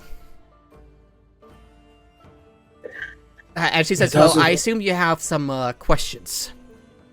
To start things out, the relic I see is an adamantine plate in the shape of a 7-point star. About the size of your hand, she explains. It has no power special by itself, but it's an ancient schema, a piece of pattern used by the Careth artificers of old to craft unusual items. Recover this piece of history for us, and House Careth will be extremely grateful. 2 warhorses attacked your friend and killed him. What's the connection to this? These Warforged are servants of the Lord of Blades. The Warforged prophet wants the schema for his own dark purposes. When we killed the silver one, something spun out from its chest and flew away. Do you know what that was? Oh, final messengers. They must have gotten to other servants of the to other blades by now. Be cautious. Oh, in other words, we're on the timetable. Well, I'm gonna be hitting the old rope. No, Finn is gonna be like, he's gonna consider for a moment, realizing it's a family heirloom and that he doesn't even have any family heirlooms of his own anymore. They were all lost. He's 100% on board already. He honestly doesn't care. At this point, he's like, fuck it. Yeah. So and And another thing that she would say is, she looks up as she say this about the final messenger, and she adds, "The Lord of Blades is most definitely aware of the situation." Again, on a timetable. Dix? Then where to first? I'd say Nyx is already also on board, especially because like family is kind of her, like everything for her, is actually trying to prove herself. So she's like, it makes sense. We should probably go. You are House Landar, yes? Yeah. Well, consider yourself lucky compared to House Kenneth. Our leadership has been distorted ever since the destruction of Kyrie. I am loyal to the leader of my portion of the family, which operates out of Under. I have nothing against the Sharon-based family, but I am here to further the efforts of Baron Torlana the Kenneth of Under. I think it's familiar.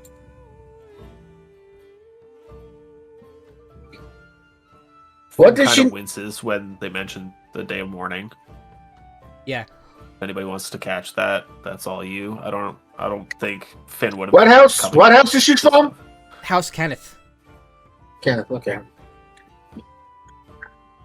And what is Blaze from? Lord Blaze is from what? Lord of Blades from the Moorlands. From the Moorland. Moorland. Okay.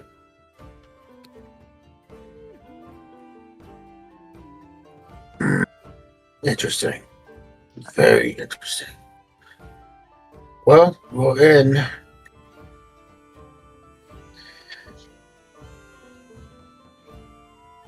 I do have a question, though. Yes. There's other houses looking for this item as we speak. Not that I know of, other than Lord of Blades, who may have other agents seeking the schemer. No, but the dangers that you should be aware of. Who knows what lurks in the hidden places beneath the city? Now I think about it, Bonneau did say that he would definitely need to bring fire on the expedition. Wonder what he meant. Anyway, I urge caution, but I am completely confident that you can handle anything you might encounter in your search. Did you say fire? Yes, fire. Well, when you know when you need it, maybe it'll become evident. I really can't say much. Partially, pretty much because I do not know why he mentioned something about fire. Your secret started with him. Oh, and this map shows the way to reach the sewers of the Dorshan Tower.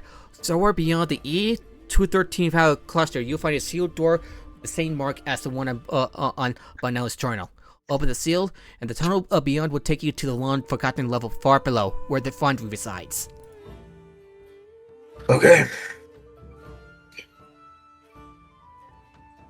Okay. I'll take the map photo, put it in, and I say, let us get this, and I point to our cleric to sober it up completely, and we'll head on our way.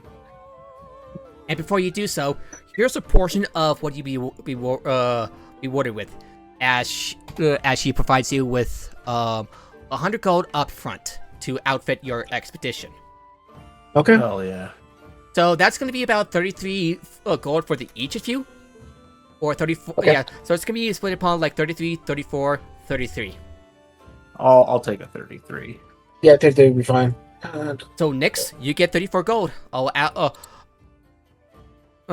the 34 to your inventory.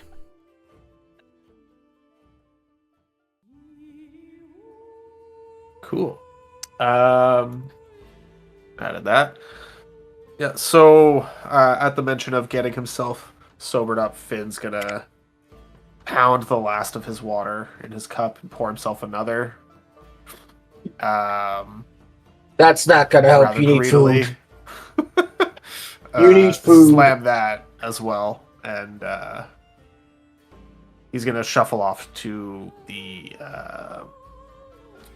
guess the inn keep, the tavern keep, bar keep, whatever, away from the party to order some food. Let me check the how much you're gonna pay from the player's soundbook, everybody. And I'll scream out That's what's to on sale right Gracie. now, Get Gracie.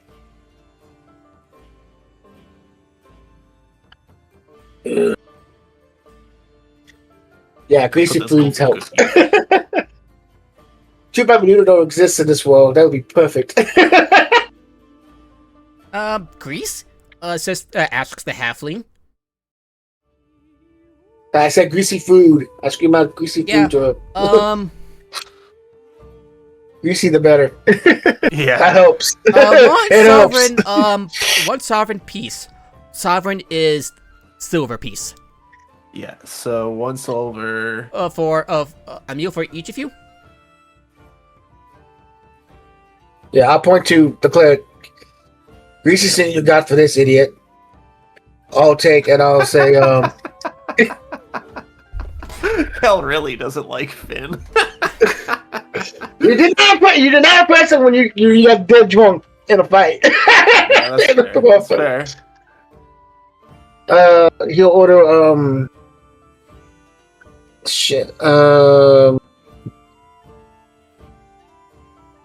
meat and potatoes. Okay. What can you do? What about you, young lady? And she kind of I'm not hungry. All right, so that'll be two. The minute the dude says young lady, she just freezes and does not know what to I'm done do. with this. She has no idea what to do in that situation. She's never been called that. She's just like, wait, what? That would be 1 silver, so I'd go down 1 gold and up 9 silver. 2 silver for each meal. So Kel and Finn. Okay, so go Yeah, with so 8 silver. yeah. Yeah, so you'll be down 1 gold and up 8 silver. Cool. No, it's 1. Yeah, for a comfortable meal. This is a comfortable meal. Yes. Cool. That's done. Wow. I'm managing money. That's crazy. I can't do that in real life.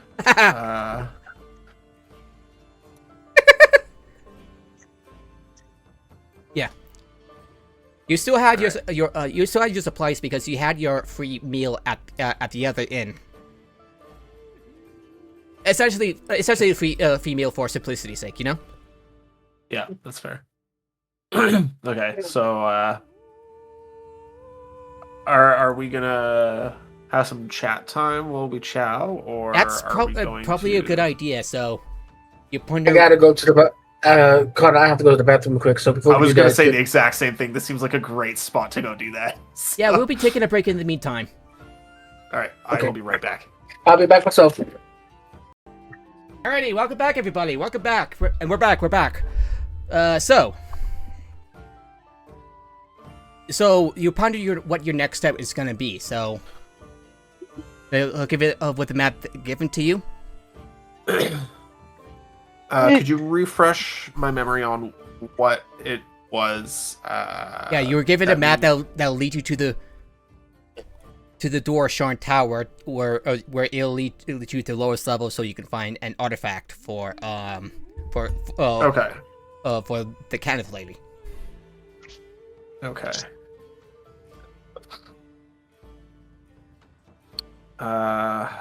You start the Broken Anvil Tavern, pondering your next step. Could I scour the map and see if there's anything of interest or import that we may want to hit on the way there, or would there not be anything on this map of interest?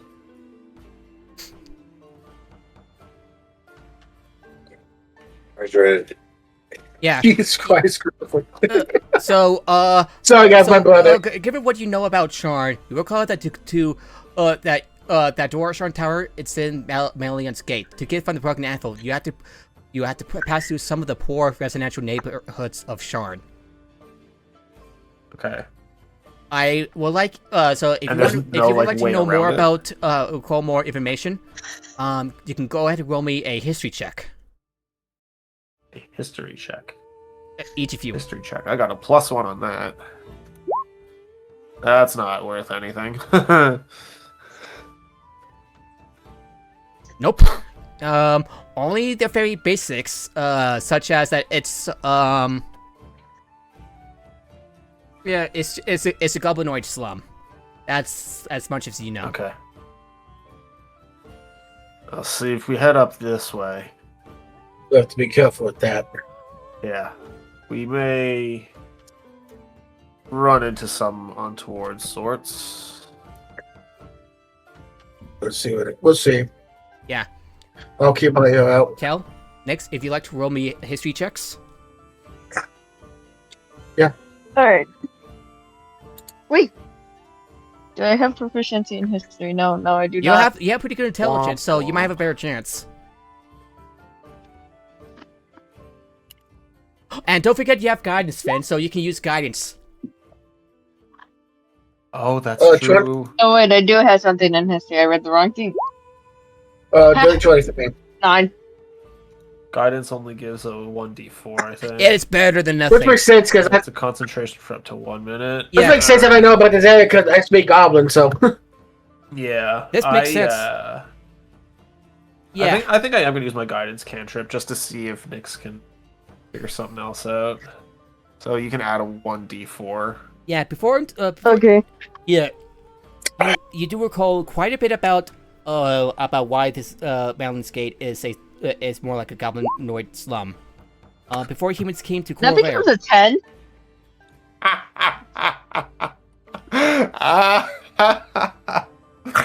I hate it here. that's Dungeons and Dragons. Oh, the dice giveth and the dice taketh away. Before humans in even this case, that's gives a minute here.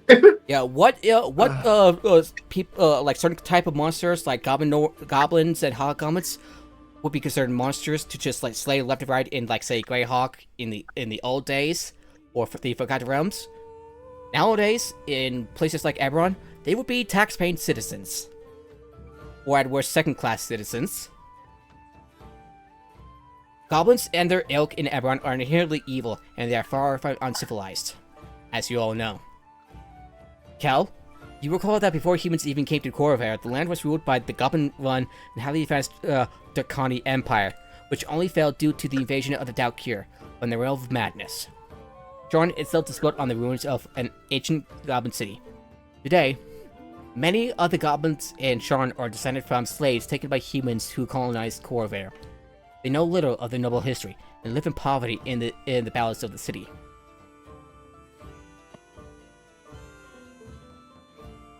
Well, I know the locations of any of the gangs and all that, any of the trouble spots within the slums. You might know a short. You might know a way. You might know a way to get through the tower now, but it requires going through. You recall a place called the Rats Market, but you need to make go through that neighborhood to get to the Rats Market.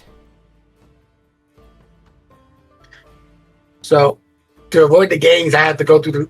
Well, to avoid the gangs, we have to go through the Rats Market. Gotcha. Yeah, to get to that neighborhood to get to the Rats Market. Yep. So shit.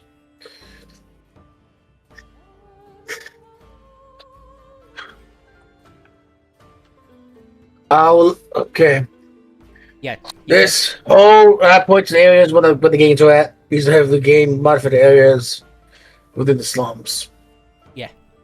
To avoid these guys, we have to go through the Rat Market. Here. That's gonna be a pain in the ass itself. Well, time's a wasting, and Finn starts shoveling his food back as fast as he can. Nom. Ow, He's like I do. Like he's never had food before in his life. Oh, but God. Nick just watches and is like, and this is why I don't eat in public. Yeah. And the question, yeah, but you basically see me. I'm eating. Even though I have a weapon still, you just see me eat normal, like a normal person, like a normal. Yeah. I look. This place is full of weirdos. This group is full of weirdos. As historian would famously say in Baldur's Gate 3. Well, I think it's just funny that like Nyx judges them so harshly, but like at the same time does not care what they do. She just judges them for the shits and giggles. That's fair. Hell don't give a shit. Yeah. Yeah. Finn's tired. Finn is just tired.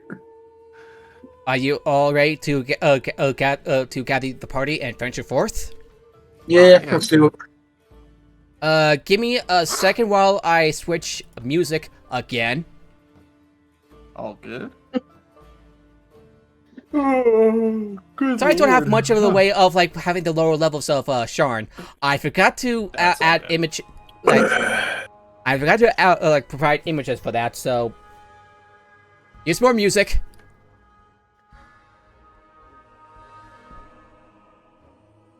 Yeah, bit of a time skip. Sometime, not long after, like an hour or two later.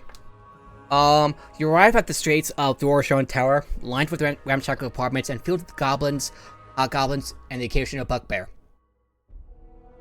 You do see the occasional goblins and goblin noise outside Melian's Gate, but you see a lot more there. I would like each of you to roll me a wisdom perception check. A perception check. That's a big +6. I got nothing in 14. perception. Ow.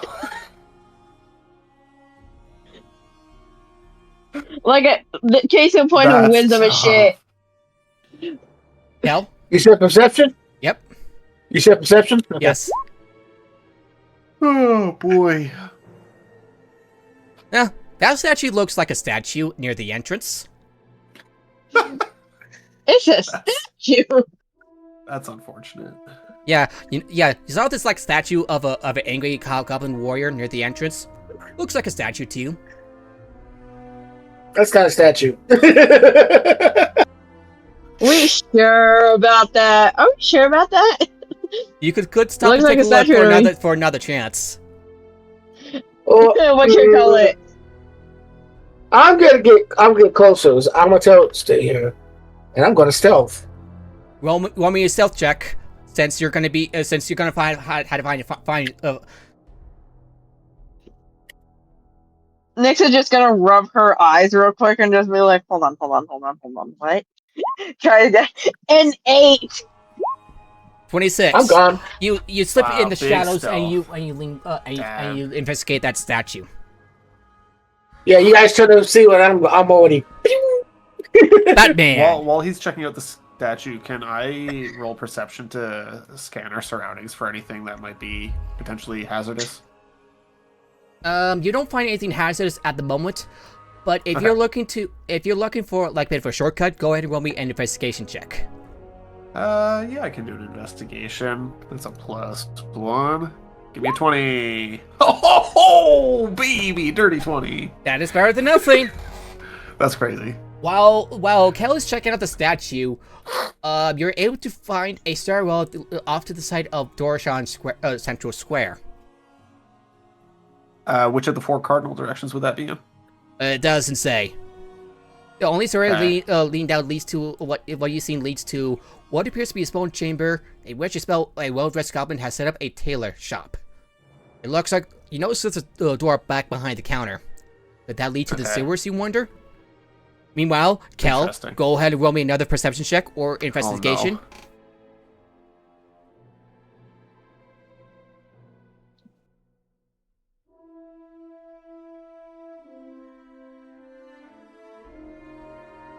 Yeah, well,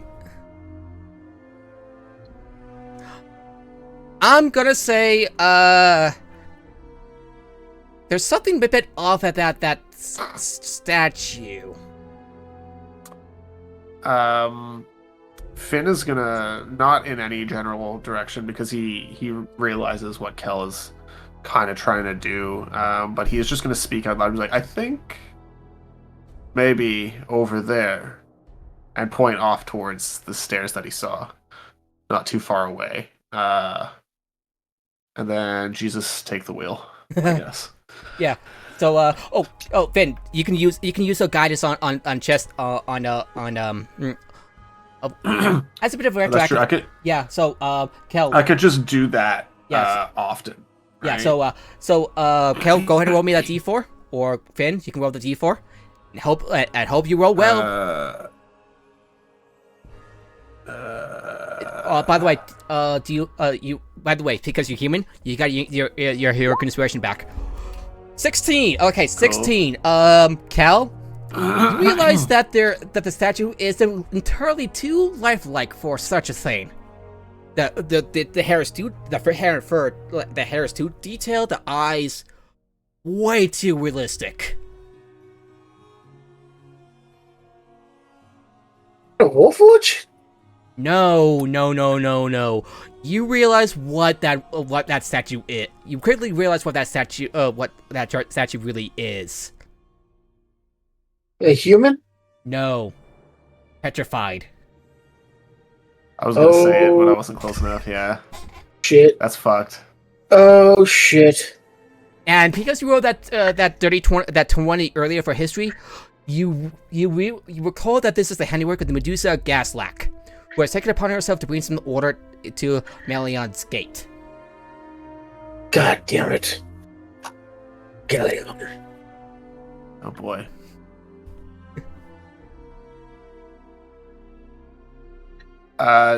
Do you kind of like make any like other reaction? Do you come out of stealth or? I'm gonna creep back because I know for a fact we need to go right now. Okay. So yeah, I'm gonna get you back towards those stairs. Oh god, I see him doing that. Is he going the wrong way? No, it seems like he's pointing in the right direction this time. I'm like, okay, how the hell you figured that out? I'm gonna get some very stealthily but quick as I can. You make like a leaf. You make like a tree and leave. Yeah. Because you you do know not what, want to these stairs anger were- Medusa at this rate. Yeah. The stairs were behind the counter of a tailor. You said? No, no. It's Or not near. behind. It's not behind the. The stairs are not behind you. You find stairs that lead to a central square, which then leads you to a tailor shop, which is run by a well-dressed goblin. Okay. Yep. Yeah, I'm gonna get to this. We gotta go. We gotta go right now. Come Nix on. is just going to take off behind them. Just start booking it. Yeah, you No, book like- to the central. You just like book away from the statue, realizing what it is really. No, I'm not booking. I'm like walk normally, but get to do go. I need to go now. Do not. Finn's just kind of like, let's, and he's making his way over. He's trying to be as casual as possible. God damn it, Kelly! Damn it! She had to be another king this day. Damn it! So you said it was a gnome? No, a A goblin. Taylor? A goblin. well-dressed goblin. There's so many G species, I can't remember them all. So it's like, Do I know this goblin? No, but Nord. no. you do speak goblin though, right? Yeah, So- no, but Yeah. but he seems to be well dressed. Yeah. Go ahead and roll me a perception check.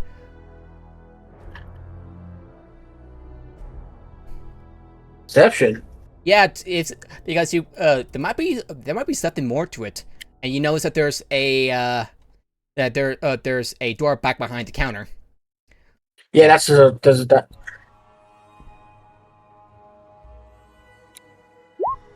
That's 19. You notice that the suit he wears are well made and distinctive in style. Not only that, but you notice that that there are other outfits that he has, including some that incorporate glamour weave. He notices the three of you enter his tailor shop. He smiles and says, "Hi, my name is Nibor. I run this place. It's a haven of peace in the chaos of Manlion's Gate." I just blinked.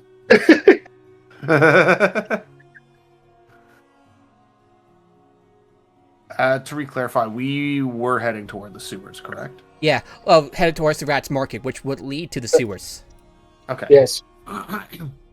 We're just heading to the back to the market. The market? The Rat's Market? Well, the door behind me, it's kind of sealed. Let me guess. Galleon. Sorry, what? I just saw it go. Galleon. Who's Galleon? The Medusa. It's Gaslack. Her name is Gaslack. Oh, Gaslack. Let me guess. Gaslack. No. It just happened to be. It's just bolted shut. He says. Can I roll intimidation to No. stand a little taller? See if maybe that'll.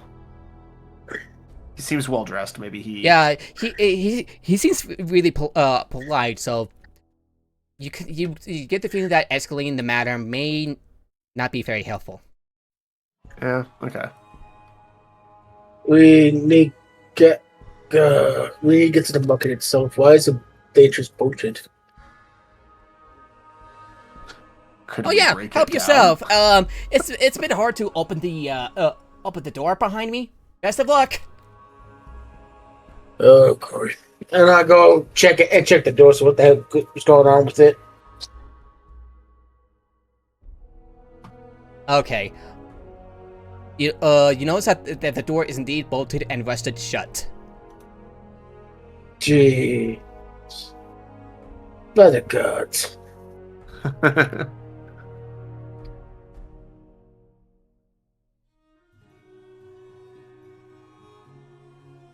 How rusted? Pretty rusted. Why is it rusted? What the hell? Yeah, it's been sealed shut.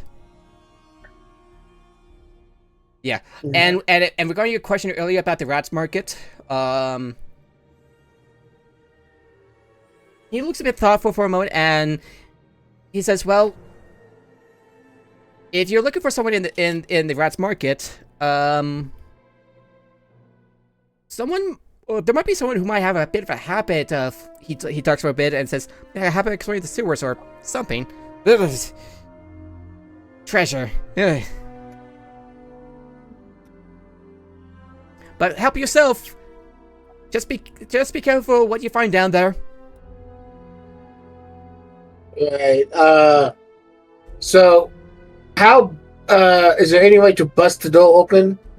Yeah, so you could just pull the door open, but it's gonna require a strength check. Can't I just light it on fire to open it? No. No, I that's like the way you property. think.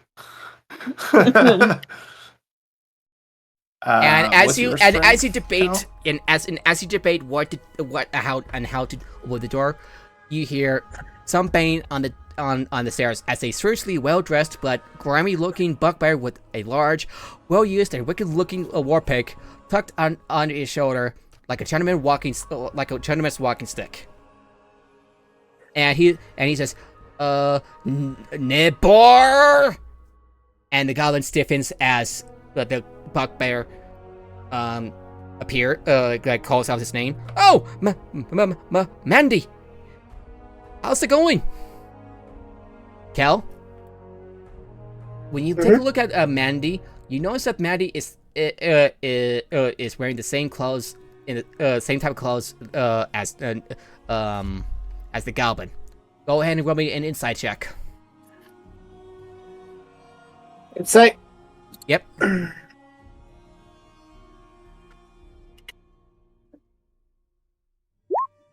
14.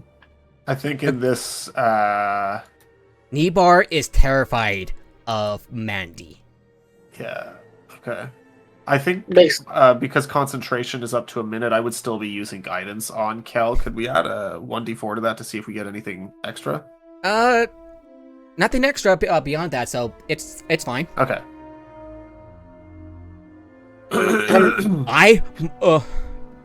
Here's a bit of here's something from me. I demand by my new suits. You offer me a bugbear-sized pair of trousers, and Matt's and Nibar's like, but I need more time, just more than a few hours to fashion a attire like wardrobe. That is not good enough. Either give me what I want, or I'm gonna start breaking shit. Is this where I can roll intimidation? And the goblin just kind of looks at you, then looks at the bugbear, looks at you again. I'm saying, Goblin, no, you will not. And I'll brandish my sword. Yeah.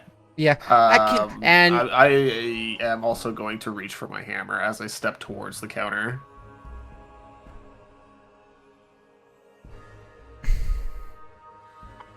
So, what do you want to do? That'll be up to the bugbear. Yeah. Can I also like? Can we get an intimidation roll on? Yes, like, you can. Yes, you can. Okay. Since he wished with his hammer, intimidation. That's a shit roll for me. Yeah. Though. I'm going to say while it requires someone else to have proficiency in this case, because stuff like talking your way out may it will make more sense with it if you're helping someone, even if you're not proficient, because you're trying to talk your way out. Yeah. Okay. So, yeah, you got the plus 2. I got so a plus 2, so yeah, roll for advantage. womp womp. Roll again. So, Roll again. I'm gonna burn my Roll again. inspiration. Whoa! Don't forget your guidance if you have it.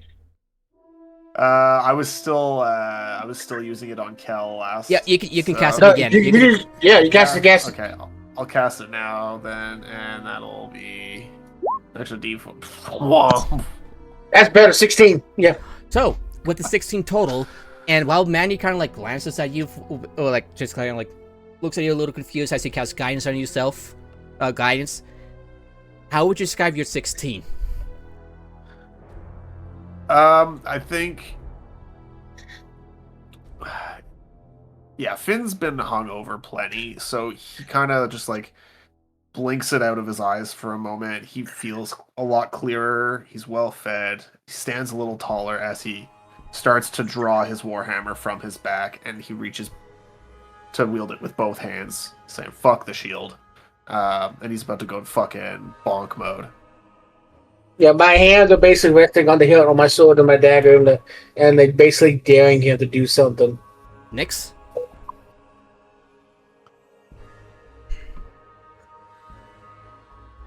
Red?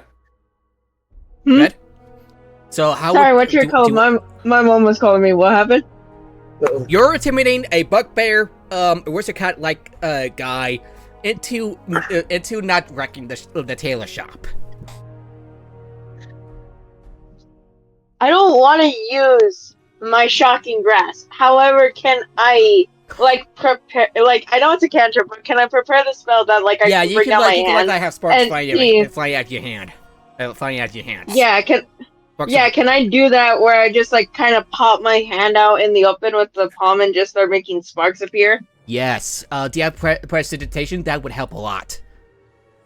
Let me see. Yes, you do. Yes, you have prestidigitation. Alright, yeah, can I use that?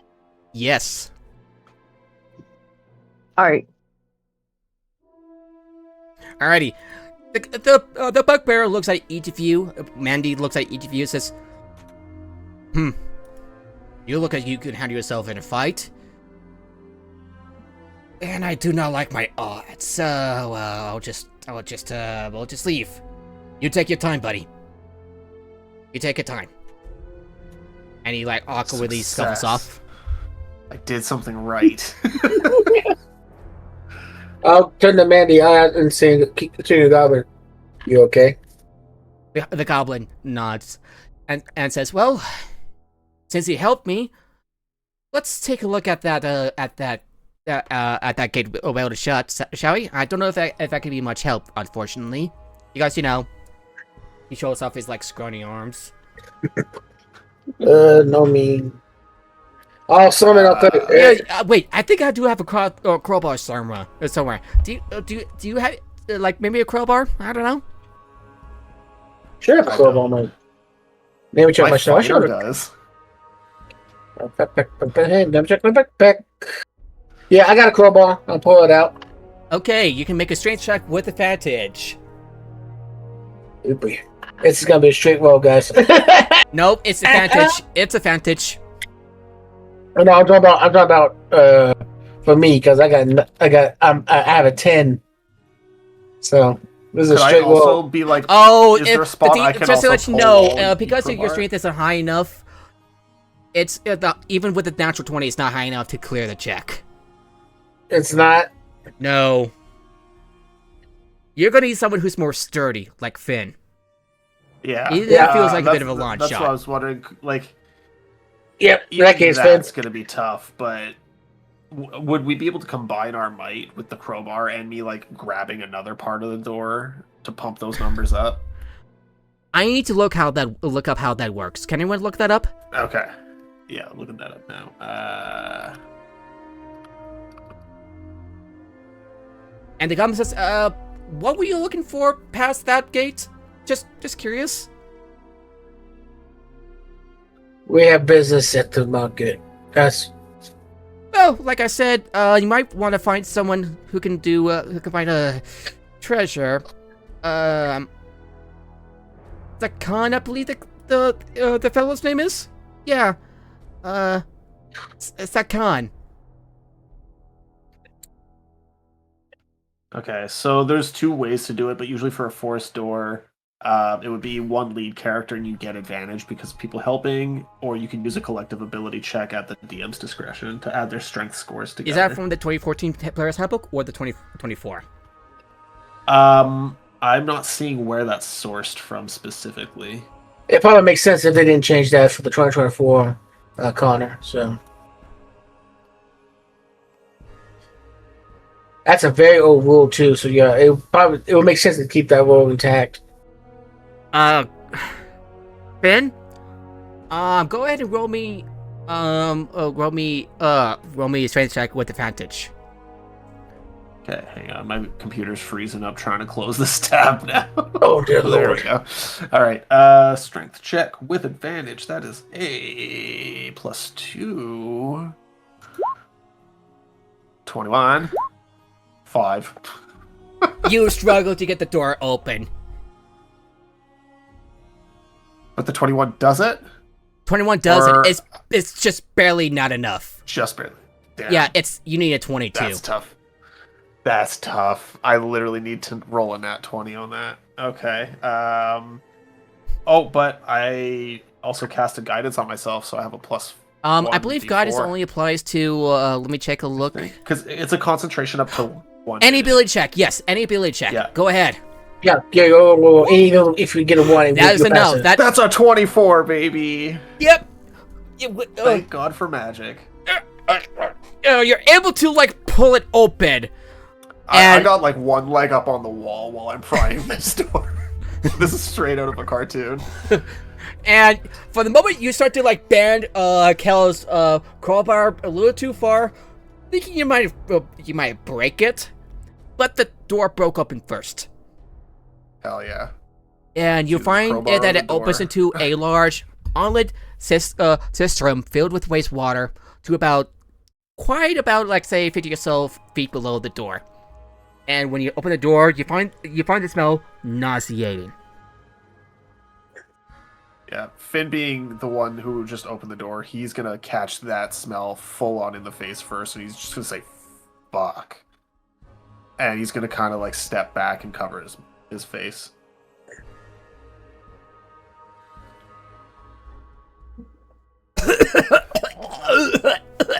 You cough. Ugh.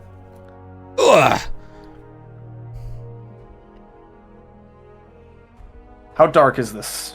It's Cistern? pretty dark. You would need some light source or Okay. dark vision. Well, I have an Everlight lantern, so that's cool.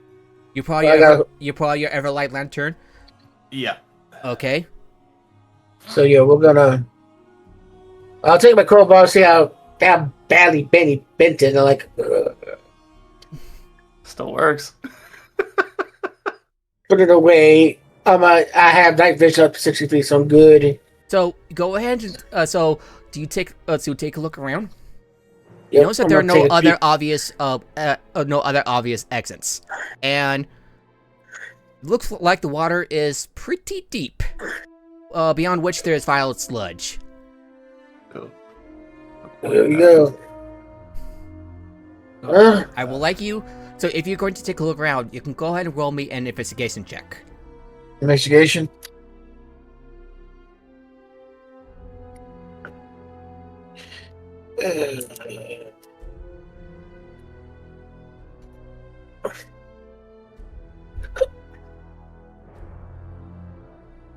Okay, what the hell? What? There it goes. It took us 12. It took us sweet time. 12. Which Finn, would you like to cast guidance? Yep. Oh, pardon me. 16. Hey, 4. With a little bit of That's help cool. from Finn, you kind of notice something a bit off about the Little walls. pat on the back. You notice Yeah, something that's what I was off thinking. about the walls. They are the stone walls are suspiciously clean of grime and fungus.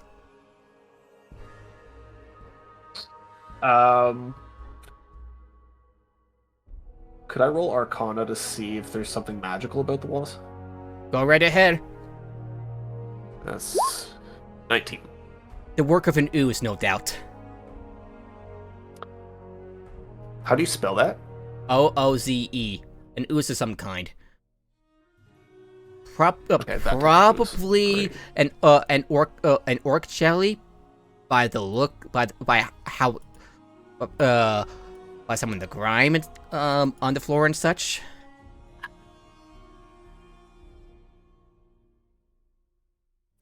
Interesting.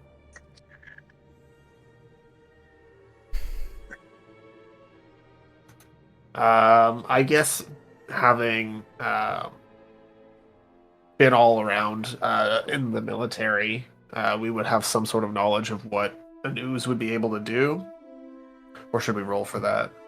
You do recall a few facts about these type of oozes, that it can be that it has some resistance to acid damage, and it would not be a good idea to attack it with a slashing weapon like a launch sword. Otherwise, you will just split it into two. Interesting. So we want to cook that fraud. Okay.